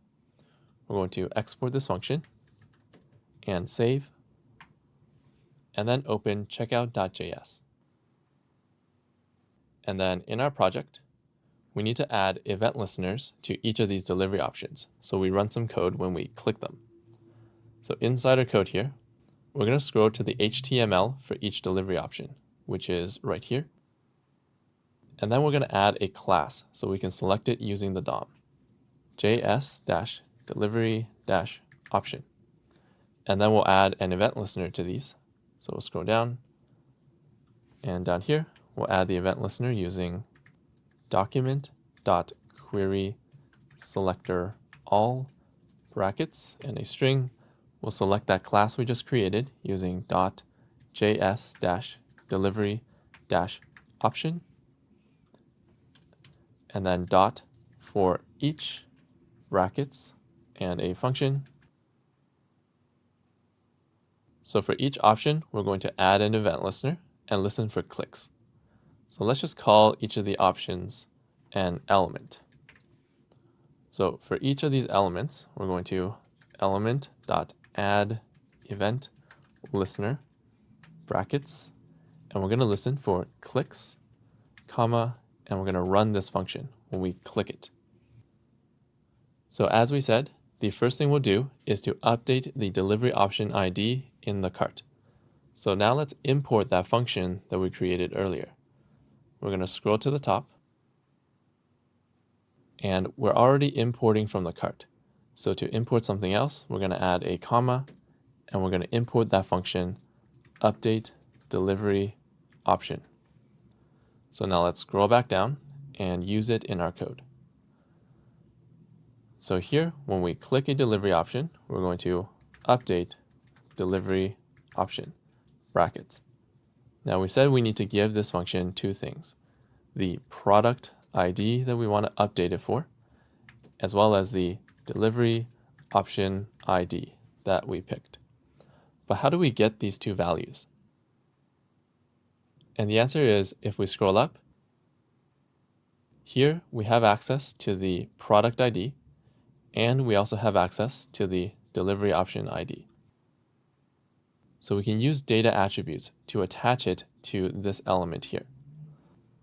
So let's create a data attribute, data-product-id equals double quotes, and insert the product ID, which is matching product.id.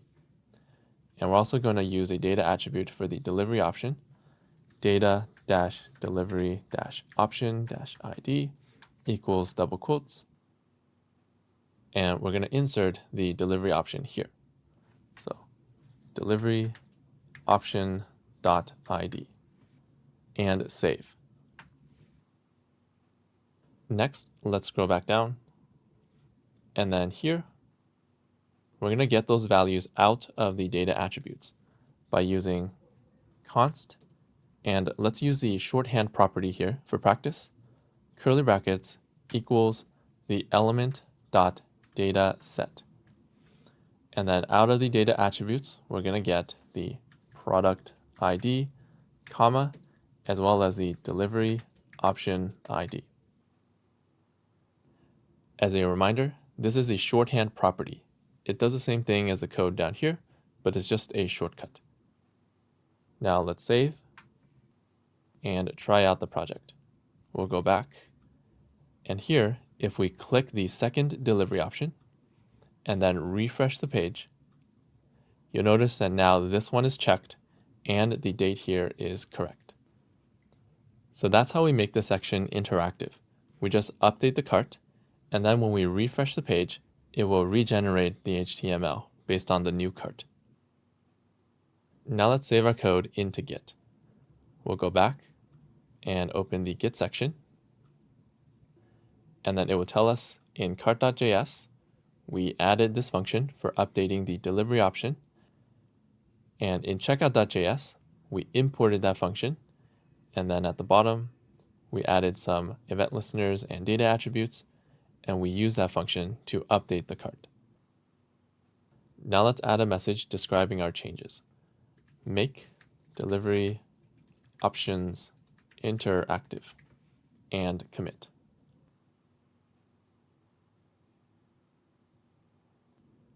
Next, when we select a delivery option, we need to update the page.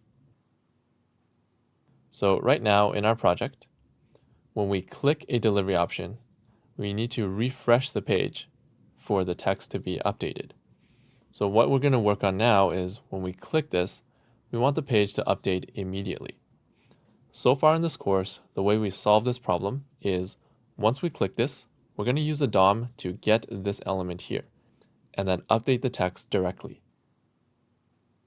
However, the problem with this approach is that we need to update the page one by one.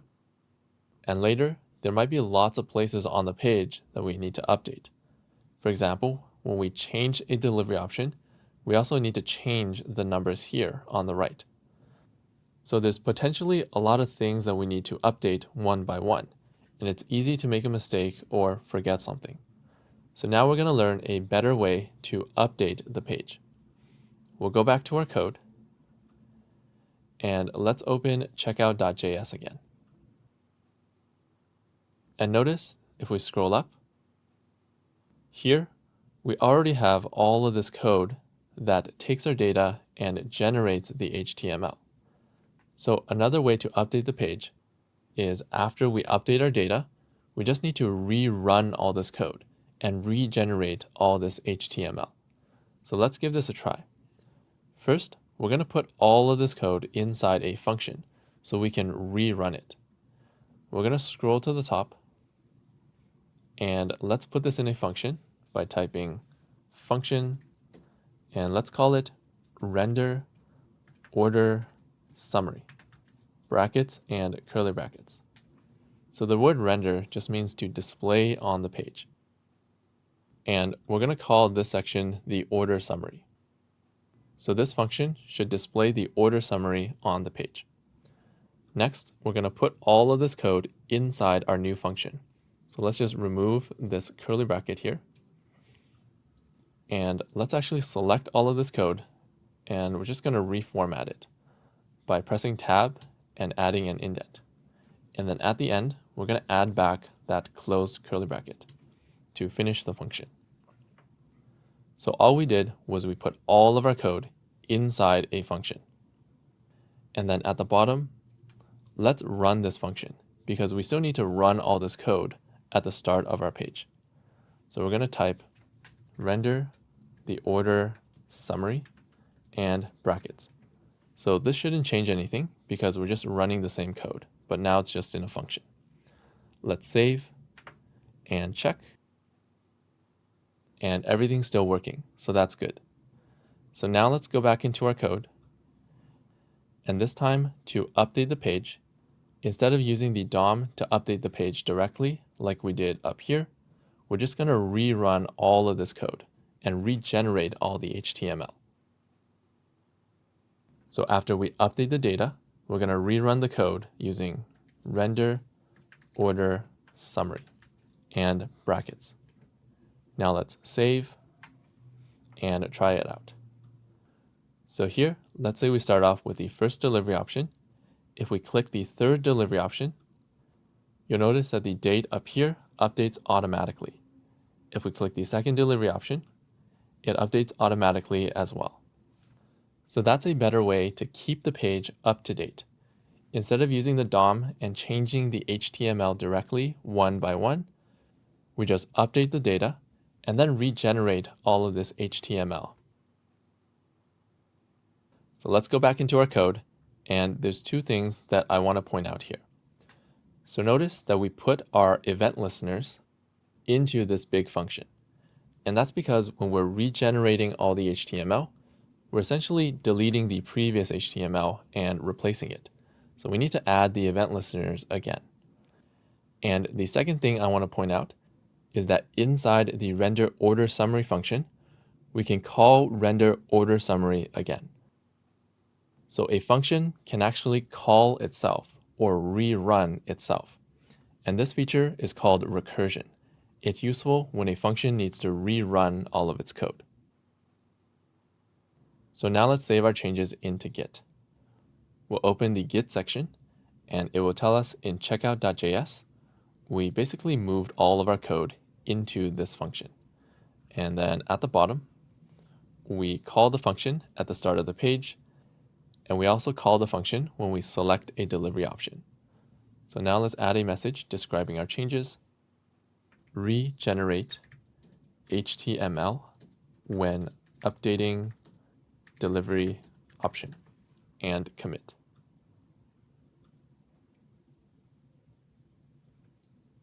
So the technique we just used, where we update the data and then regenerate all the HTML, this technique is called MVC. MVC stands for Model View Controller, and it's a popular technique in software engineering. In MVC, we split our code into three parts.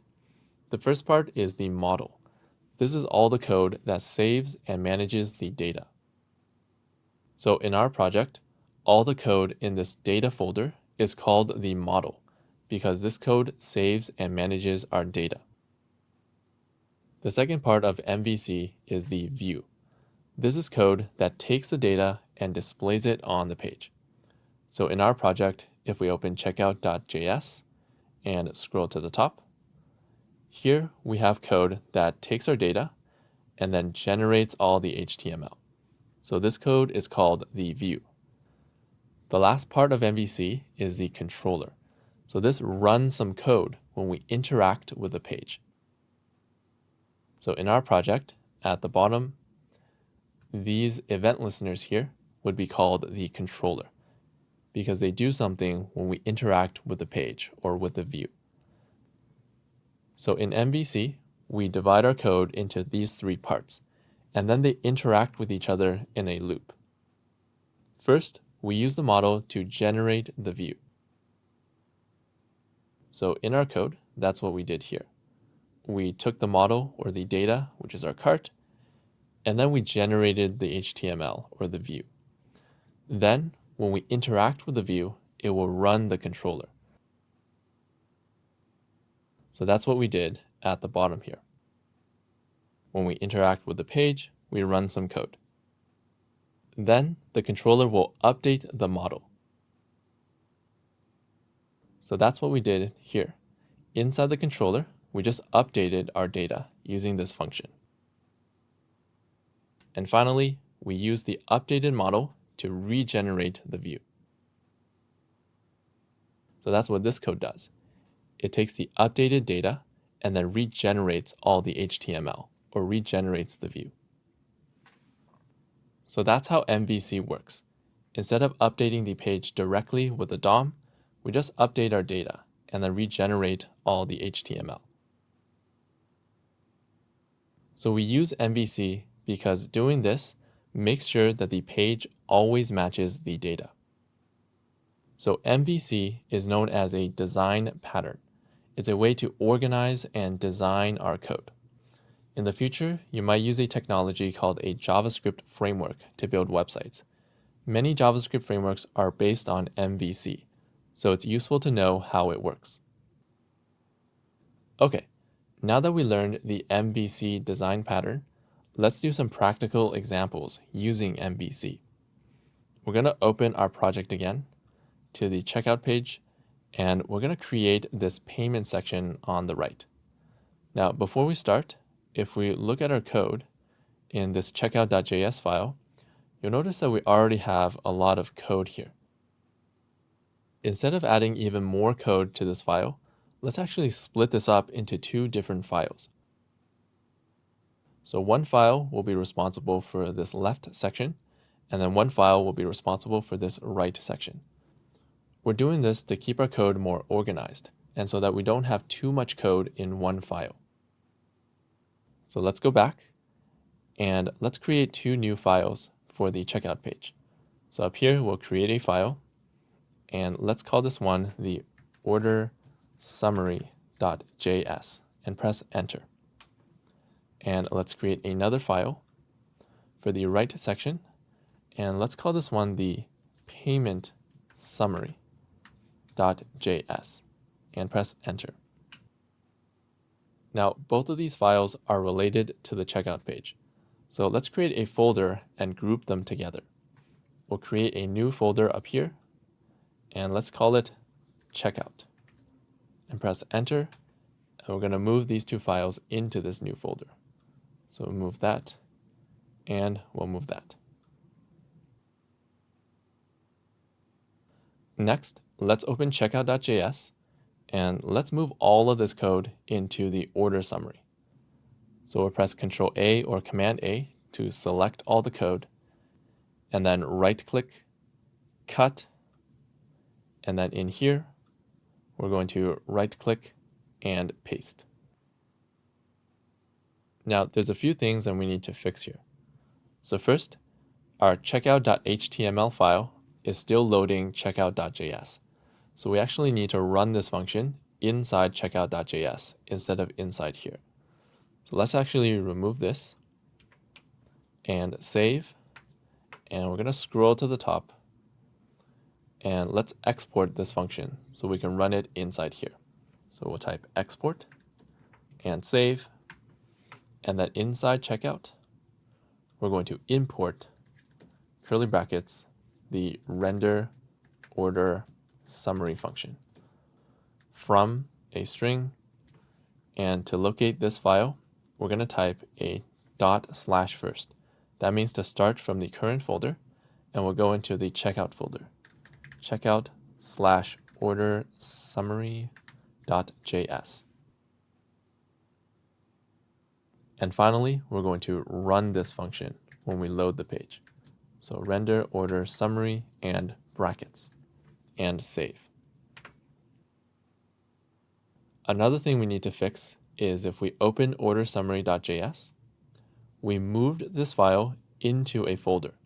So now all of these file paths need to be updated. // is now inside the scripts folder, and we can't find a data folder anymore. So this is going to cause an error. So to find the data folder, we need to get out of the checkout folder, and then we need to get out of the scripts folder. So we need to get out of two folders. So we'll just add an additional .. And then same thing for this. We'll add another .. And for the utils, now we need to get out of the checkout folder and then into the utils folder. So we'll change this to .. utils. And then for here, we're going to go out an additional folder, so another .. and save. So now let's check if this still works. We'll go to our project and refresh and try it out. And the page still works because we're still running all of the same code, but we just organized it into its own file. So now let's open Git and save our changes. So it's going to tell us that in here, we removed all this code, and then we separated it into the order summary file and the payment summary file, which we're going to work on next. So let's type a message describing our changes, move order summary into its own file, and commit.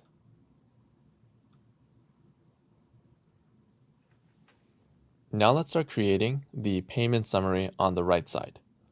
So in our code, let's open paymentsummary.js.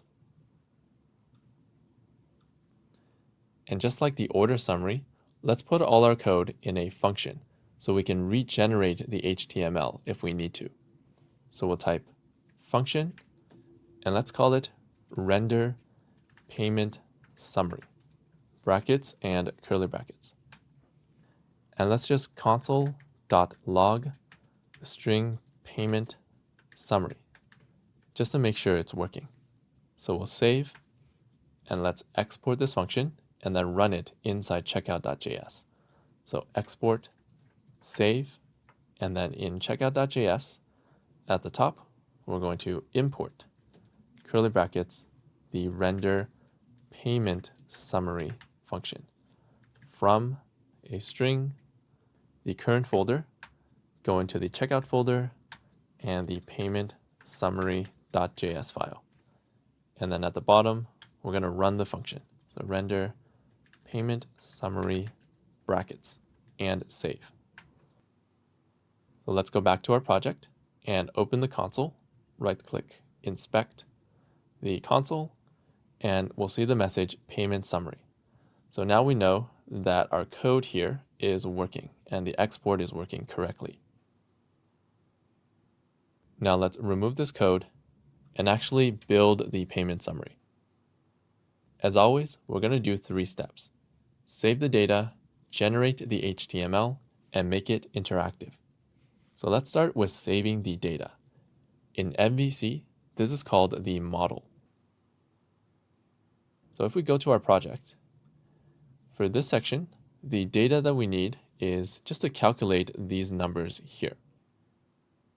So let's start by calculating this first number here, which is the cost of the products. To calculate this, we can loop through the cart, and for each product in the cart, we can multiply the product's price times the quantity, and then add everything together. Now let's convert these steps into code.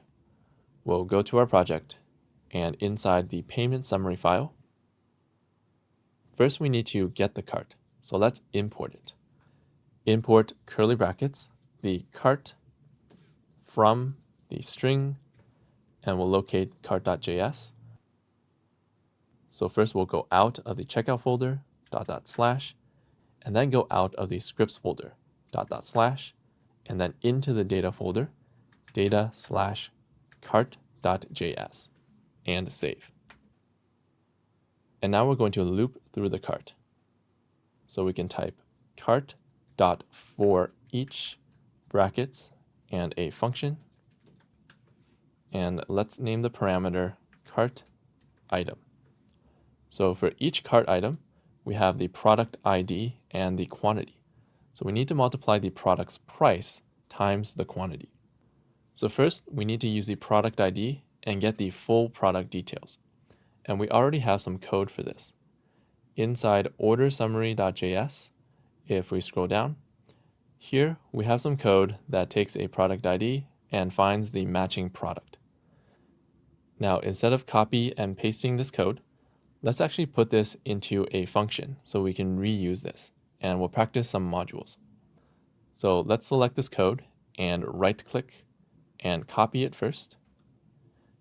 And then let's go into the products.js file. And at the top, we're going to create a function so we can reuse that code. So let's type function, and let's name it getProduct, brackets and curly brackets. And we're going to give this function the product ID that we're looking for. And then let's paste the code we copied earlier. Right-click and paste. So this finds the matching product using the product ID. And then at the end of the function, let's return the matching product. So we can use this outside of the function. So now let's export this function so we can share it across files. So export and save. First, we'll go to the order summary. And at the top, let's import that function. So we're already importing from products.js. We're going to import something else using a comma, the getProduct function.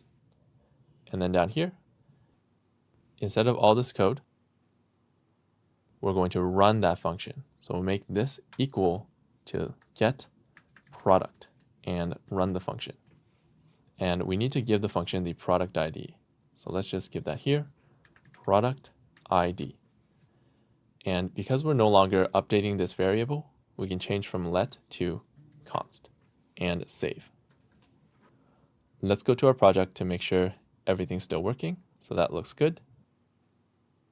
And now let's use this function inside paymentsummary.js. So the same thing, we will import curly brackets, the getProduct function from a string, and we'll go to the data folder, //data/ and products.js. And let's run that function to get the full product. So get product brackets, and then each cart item has the product ID. So we're going to give it to the function, cart item.product ID. And let's save this product in a variable so we can use it for our calculations. So const product equals getProduct. So now, as we said, we're going to multiply the product's price by the quantity. So down here, we can do product, and it has a property called .price cents, and we're going to multiply it by the cart item, and this has a property .quantity. And the last step is to add all of these together. So outside of the loop, let's create a variable to save the result of adding them together. Let's type let, and we'll name it product price cents equals, and we'll make it 0 to start. And then every time we loop through the cart, we're going to add this to this variable. So we'll type product price cents plus equals this value here. And that's how we calculate the cost of the products. So at the bottom, let's console.log the product price cents, just to make sure that this is working. We'll save, and in our project, we're going to check the console, and it will give us this number here. And this number should match the number on the page, except it's in cents. And assuming you also have 2 socks and 1 basketball in your cart. Okay, so that's how we calculate this first number here. Now let's calculate the second number, which is the cost of shipping. So to calculate this, we're going to loop through the cart and add all the shipping costs together. So let's go into our code. And here, we're already looping through the cart. So instead of creating another loop, let's just calculate the shipping cost in the same loop. So let's create some new lines. And each cart item has a property delivery option ID. So we need to use this ID to get the full delivery option, which has the price. So in the order summary, we also have this code that takes the delivery option ID and finds the full delivery option. So again, let's create a function to share and reuse this code. So first, let's select this code, and we'll right-click and copy. And let's go to the delivery options.js file. And then at the bottom, we'll create a function. Let's call it get delivery option, brackets and curly brackets. And we'll give this function the delivery option ID. And inside here, we'll right-click and paste the code that we copied earlier. So this will take this ID and get the delivery option from this array. And let's return this delivery option so we can use it outside of this function. And just to be safe, let's also give this a default value if we don't find a delivery option. So we'll use the default operator or, and let's make the default value the first delivery option. So delivery options square bracket 0. So now let's export this and save. And then inside order summary, we'll use this function. So at the top, we're already importing from delivery options. So we'll type a comma and get delivery option. And then down here, instead of running all this code, we'll select it and make this equal and run the function get delivery option, brackets. And we'll give it this delivery option ID. Delivery option ID. And we can change from let to const, since we're not changing this variable. So now let's save, and let's use this function inside payment summary as well. So in here, at the top, we'll import curly brackets, the get delivery option function, from quotes, the data folder ... data / and the delivery options.js file. And now we'll run this function, get delivery option and brackets. And each cart item has a delivery option ID. So we'll put that into the function, cart item.delivery option ID. And let's save this in a variable, const delivery option equals. And now we can get the price for the delivery option using delivery option dot price cents property.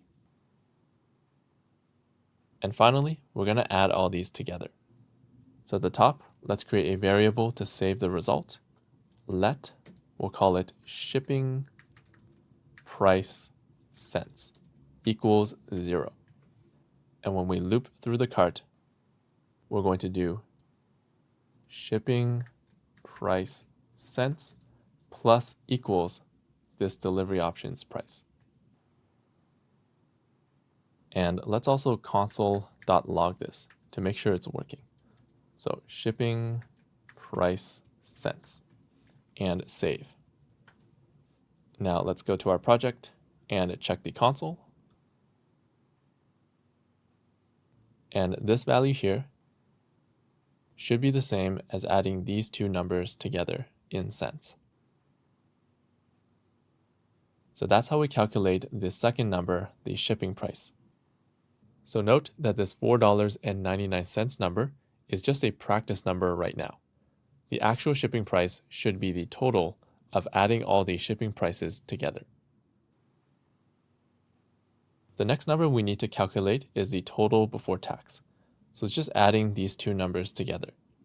Inside our code, let's remove these console.logs and we'll create const total before tax cents and make it equal, and we'll add these two together. Product price cents plus shipping price cents. And the next number is the tax. So we're going to calculate a 10% tax on this number here. To calculate 10% of something, we can multiply this by 10 divided by 100. That's what percent means. So 10 divided by 100 is also equal to 0.1. So we can also multiply this number by 0.1. Let's go into our code, and we'll create a variable const tax cents, make it equal to the total before tax cents times 0.1, or 10%.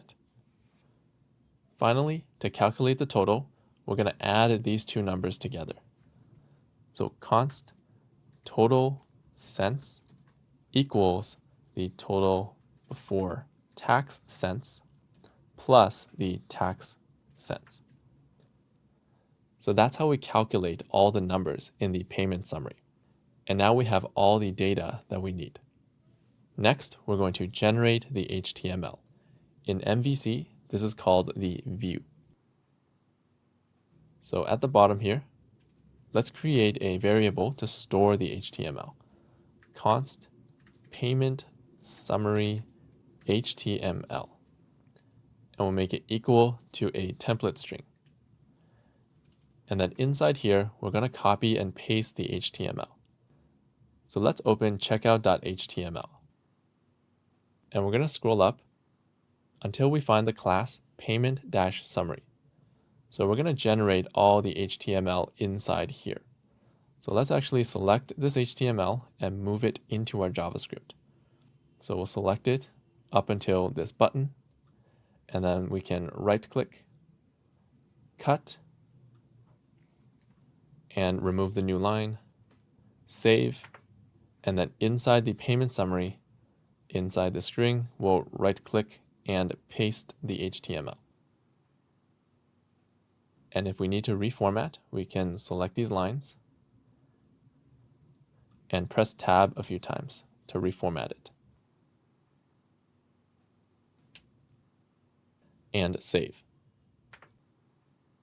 Next, instead of using these same numbers every time, we're going to take the numbers we calculated up here and insert it into this HTML string. So instead of 42.75 every time, we're going to insert the product price cents. And let's give it some new lines to make it a little easier to read. Now remember that this number is in cents, and we want to display it as dollars. To do that, we already have a function for this. So in the utils/money.js file, we have a function format currency that displays it in dollars. So let's use this function inside payment summary. So at the top, let's import the function first. Import curly brackets, the format currency function from a string, and to locate this folder, we'll go out of the checkout folder, // the utils folder /money.js. And then down here, we're going to run the function format currency, open bracket and close bracket. So that's how we insert the product price into this HTML. So let's do the same thing with all of these other numbers here. So this one is the shipping price. So we can insert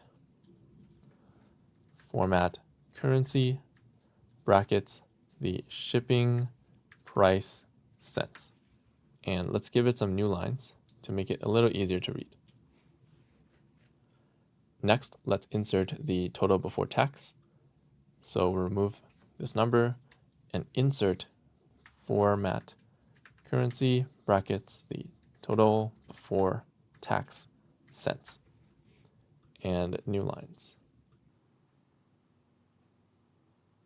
And next is the tax. We'll remove this and insert format currency brackets the tax cents And we'll enter some new lines. And finally, the total. So we'll remove this, insert, format, currency, brackets, total cents, and add some new lines. And save.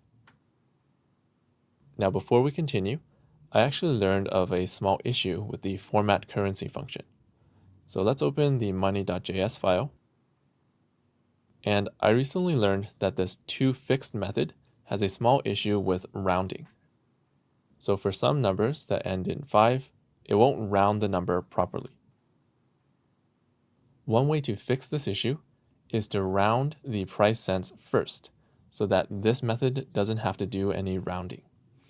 So at the front here, let's just type math.round, open bracket and close bracket. So this is just a tricky issue that I discovered with the help of AI recently. We just need to add a little bit of code here to fix it.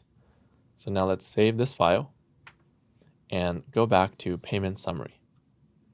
So now that we generated all this HTML and inserted our numbers into it, let's put this HTML on the page. So inside checkout.html, let's give this payment summary another class, js-payment-summary. And then we'll select this using the DOM. So now let's save this file.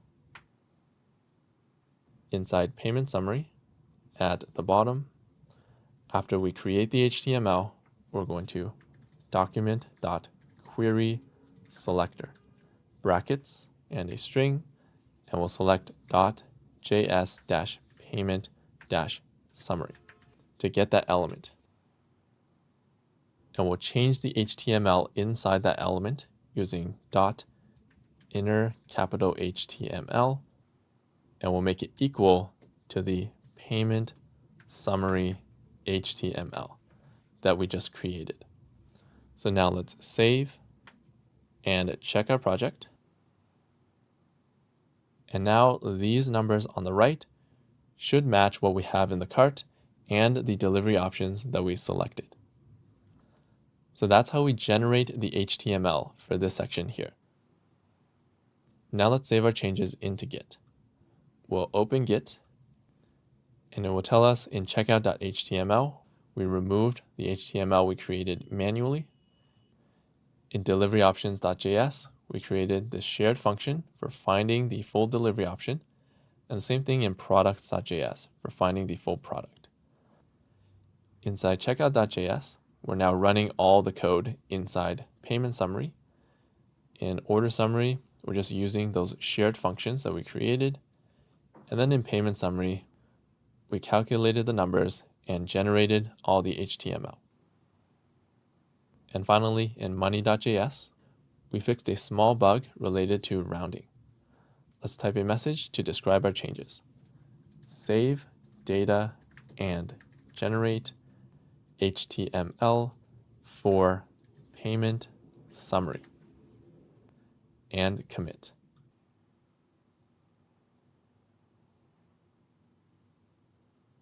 The last step is to make it interactive. In MVC, this is called the controller. Let's go to our project. And one thing we can make interactive in this section is the place order button. However, we haven't figured out how orders work yet. So we'll work on this in the next lesson. Another thing we can make interactive, however, is when we change the cart on the left, these prices should also update.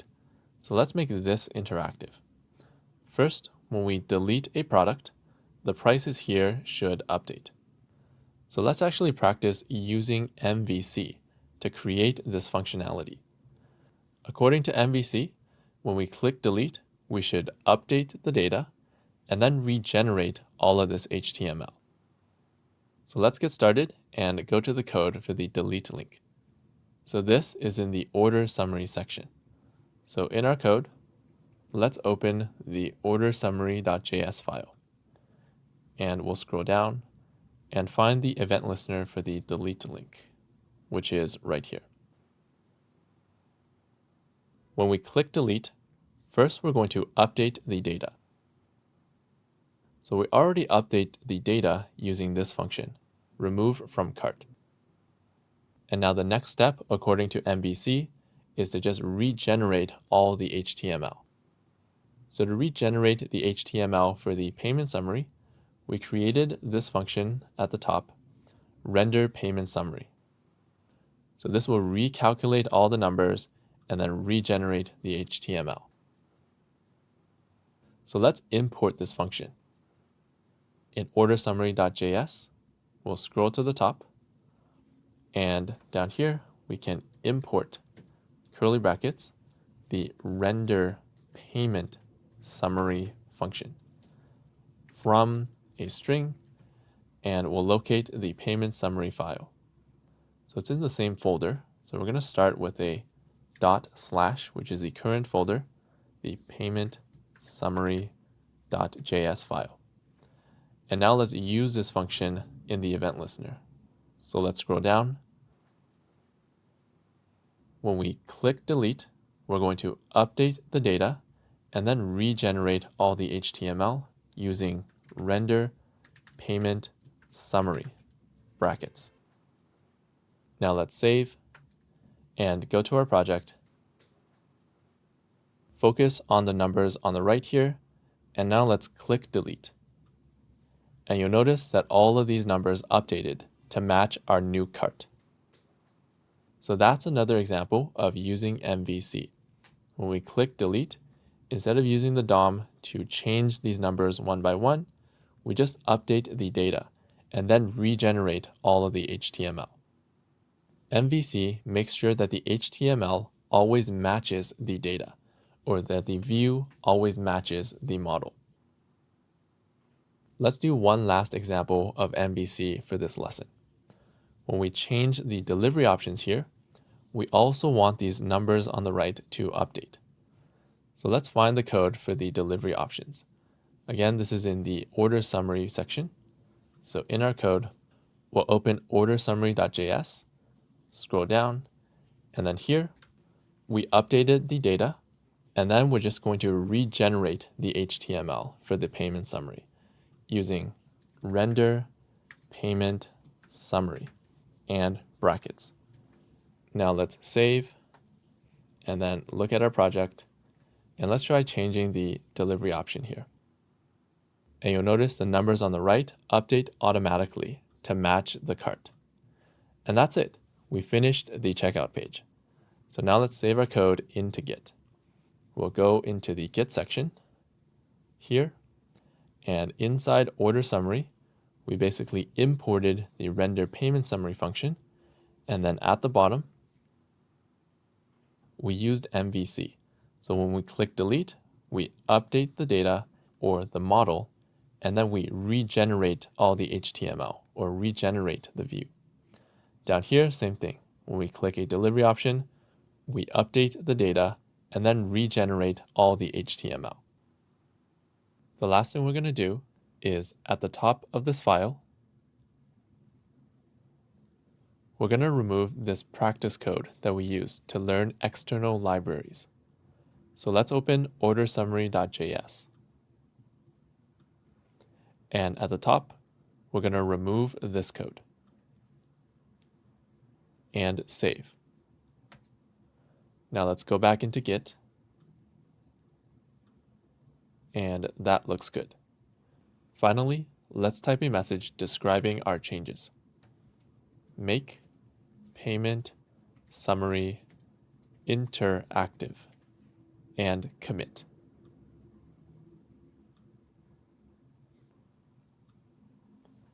And that's the end of this lesson.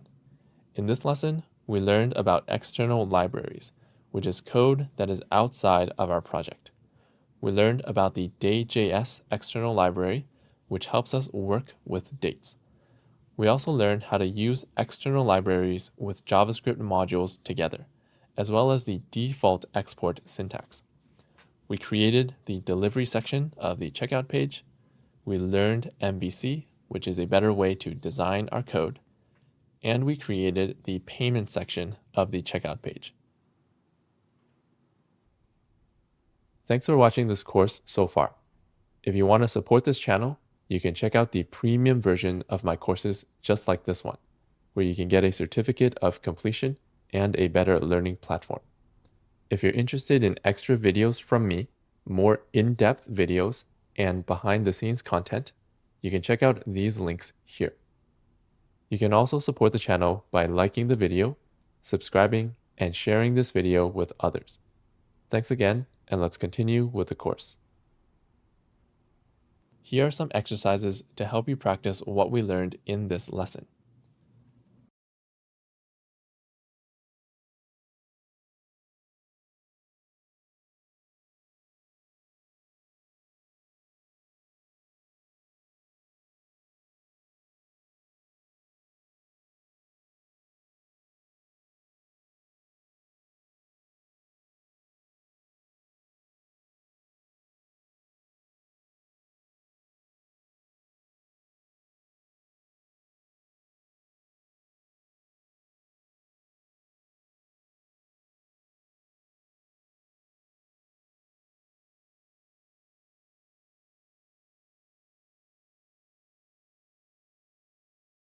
In the rest of this course, if you get an error in your project, but your code looks correct, you may have some bad data saved in local storage. To fix this, you can try running localstorage.clear in your console to remove everything from local storage, and then refresh the page. If you see an error like this, object object, that means that you saved something directly into local storage, but you have to json.stringify it first.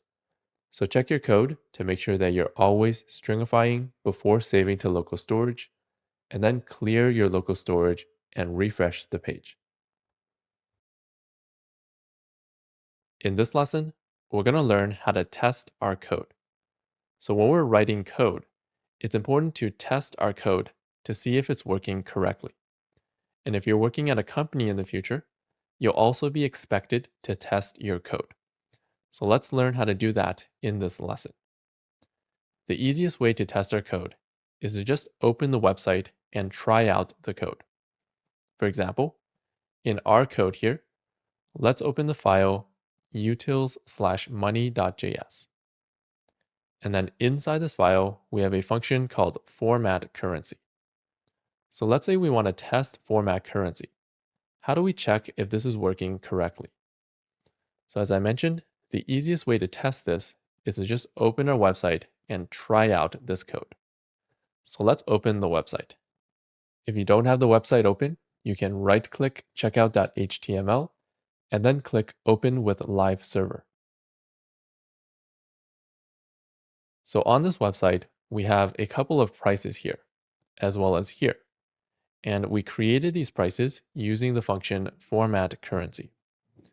So if we just look at the website, we can see that these prices look correct. And this tells us that the function format currency is working correctly. So that's one way to test that function. We just open the website and try it out. So this is called manual testing, when we manually open the website and try our code. So manual testing is really useful for quickly checking to see if everything is working. So now let's talk about the disadvantages of manual testing. One disadvantage is it's hard to test every situation. For example, here we just happen to have the number 2095 and we test with that. However, what if we want to test with different numbers, like the number 0, or a number that requires rounding, like 2000.5? In order to test all these situations, we have to manually set up our website so that our code runs with those numbers. So here we ran with 2095 as well as 0, so we covered those situations. However, we did not cover 2000.5, so we have to do a bunch of setup in order to test that situation. So as you can see, it takes a lot of time and effort to test different situations in our code. The second disadvantage of manual testing is that it's hard to retest the code. For example, if we change some of our code, how do we retest format currency and make sure that it's still working correctly? Well, we would have to open the website and set up all the situations again and retest all those situations manually. So this takes too much time and effort to retest the code. To solve these two problems, we're going to learn another way to test our code called automated testing. Automated testing basically means using code to test code. Instead of manually opening the website and clicking around to try our code, we're going to tell the computer to do these tests for us, and this will save a lot of time and effort. So let's go ahead and create our first automated test. We're going to go back to our code, and again, let's test this format currency function. To create an automated test, we're just going to write some code to test this function. So first, let's create a folder to group all of our test code together. We're going to click this icon to create a folder, and let's just name this tests and press enter. And we're going to move this folder, so we'll drag it to the top level here beside the HTML files. So we want the test folder to be beside the scripts folder. Next, let's click on the test folder, and we're going to create our first test file. We'll click this, and we're going to test format currency, which is inside the money.js file. So let's name this file money.test.js. So we know that this file contains tests for money.js. So let's press enter. And inside this file, we're going to write some code to test format currency. So first, let's import format currency so we can test it. At the top, we'll type import curly brackets format currency from a string. And from here, we're going to locate money.js. So we start out in moneytest.js, and we need to get out of the test folder. So we'll type .. to get out of this folder, and then we'll go into the scripts folder, scripts / and then into the utils folder, utils / and locate money.js. So as a reminder, format currency takes a number in cents, like 2,095 cents, and then converts it into dollars, like $20.95. So first, let's test this function using that number 2,095 as an example. We're going to run the function format currency brackets and give it 2,095. And now we're going to check if the result of this function is correct. To do that, we can just use an if statement. So we'll type if, open bracket, close bracket, and we said we expect format currency 2095 to give us the string 20.95. So we're just going to check if this is triple equals to the string 20.95 and curly brackets. And if these two are equal, that means the code is working correctly. So we're going to console.log the string passed to say that this test has passed. Now, if it is not equal to 20.95, we're going to say that this test has failed. So we're going to give it an else curly brackets, and then here we're going to console.log the string failed and save. And that's it. This is our first automated test. It checks if the result of this function is correct. If it is correct, we're going to display passed, and if it's not correct, we're going to display failed. Now let's run this test code. So remember, we can't run JavaScript files directly. We need to load this JavaScript file using an HTML file. So let's create an HTML file to run this test. Inside the tests folder, we're going to create a new file by clicking up here. And let's name this file tests.html and press enter. And in here, we're going to start by creating a basic HTML structure. So as a reminder, at the top, we'll type <! doc type space HTML greater than, and we'll create an HTML element. And then inside, we'll create a head element as well as a body element. And then inside the body, we're going to create a script tag to run JavaScript code. And we're going to give the script tag an attribute called src or source equals double quotes. And we're going to give it this JavaScript file to run, moneytest.js. And also, because this file uses import, we also need to add an attribute called type equals module to give this file access to JavaScript module features like import. So now let's save, and we're going to run this file in live server. So we're going to click it and then right click, open with live server. And then we're going to check the console by right clicking, inspect, and open the console. And our code displays the text passed. So if we look at our code and open moneytest.js, it's telling us that the result of this function matched what we expected, and this test passed. So that's how we run an automated test. We just load it like normal JavaScript. So as you can see, automated tests are pretty straightforward. We're just using code to test code. Okay, so I mentioned earlier that a disadvantage of manual testing is it's hard to test every situation. Now let's solve this problem using automated tests. So inside moneytest.js, if we want to test format currency in different situations or with different numbers, we can just add some more tests at the bottom. So at the bottom, let's create some new lines, and we'll just add another test using if, brackets and curly brackets. And inside here, let's test format currency with the number 0.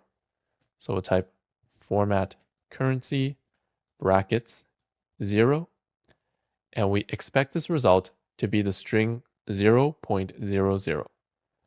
So we'll check if this triple equals the string 0.00. If this result matches, we're going to console.log the string passed. And if this result does not match, we're going to type else, curly brackets, and console.log the string failed. So that's how we test format currency in a different situation with the number 0.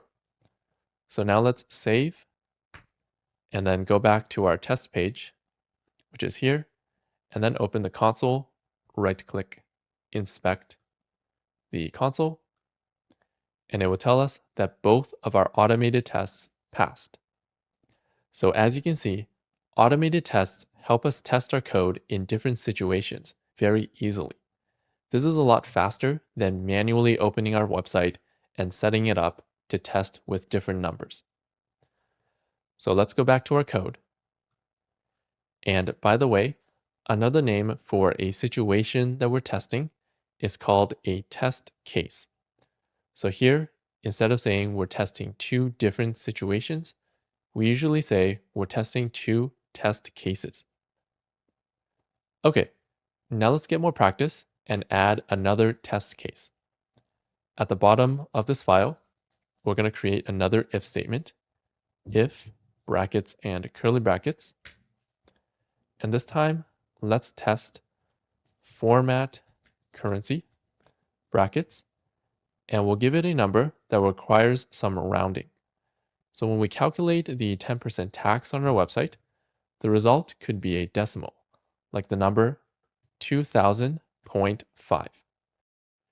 If we use the number 2000.5, this will convert into $20 and 0.5 cents. However, we can't have 0.5 cents. So we're going to round this up to 1 cent. So we're going to have $20.01.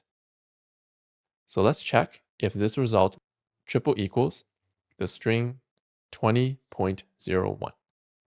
And if it is equal, we're going to console.log passed. And if it is not equal, else curly brackets console.log failed. And save. And open our test page and open the console. And you can see that all 3 of our test cases passed. And that's it. We just created 3 test cases for format currency using automated tests. Now let's go back to our code. And currently we have 3 test cases. And you might be wondering, how many test cases should we have? Generally, we create 2 types of test cases: basic test cases and edge cases.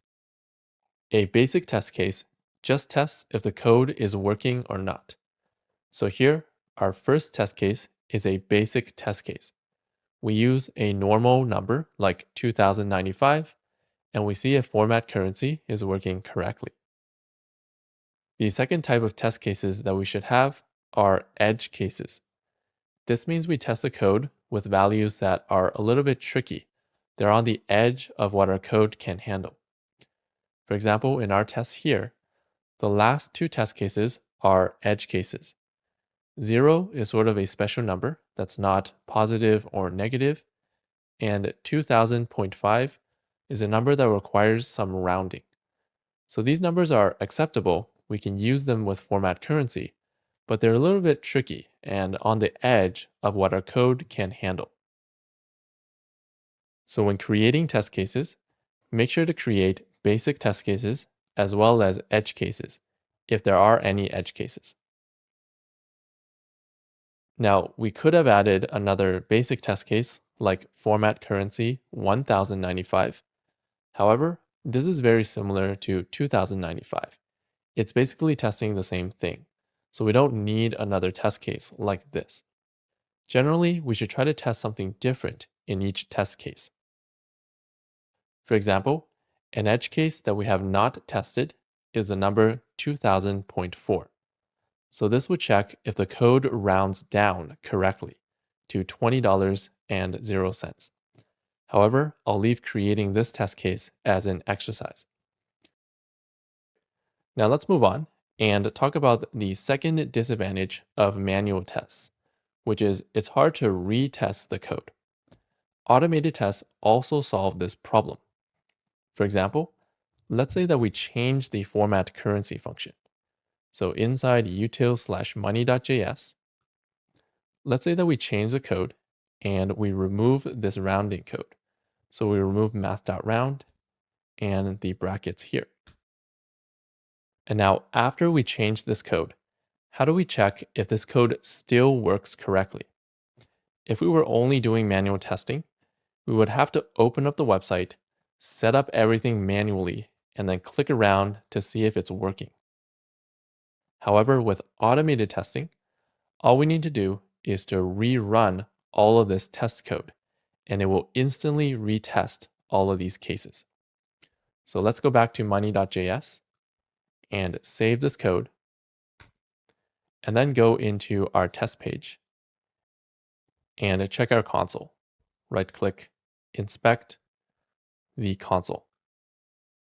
And you can see that it instantly reruns all the test cases, and it tells us that the last test case failed. So automated tests make it really easy to retest our code after we make any changes.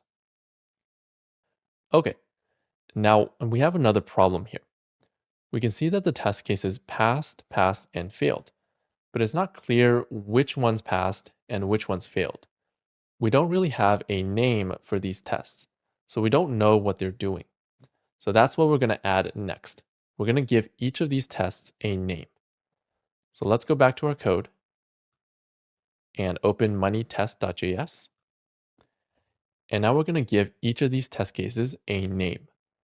So above the first test case, let's just console.log a string, and we're going to give this test a name. So the name should describe what this test is doing. So in here, let's just use the name converts cents into dollars. And that's how we give the test case a name. Let's do the same thing with the other two test cases. So down here, we're going to console.log brackets and a string, and we'll give the second test case a name. So this one tests the number 0. So let's use the name works with 0. So again, the name just describes what the test is doing. And let's do the same thing for the third test.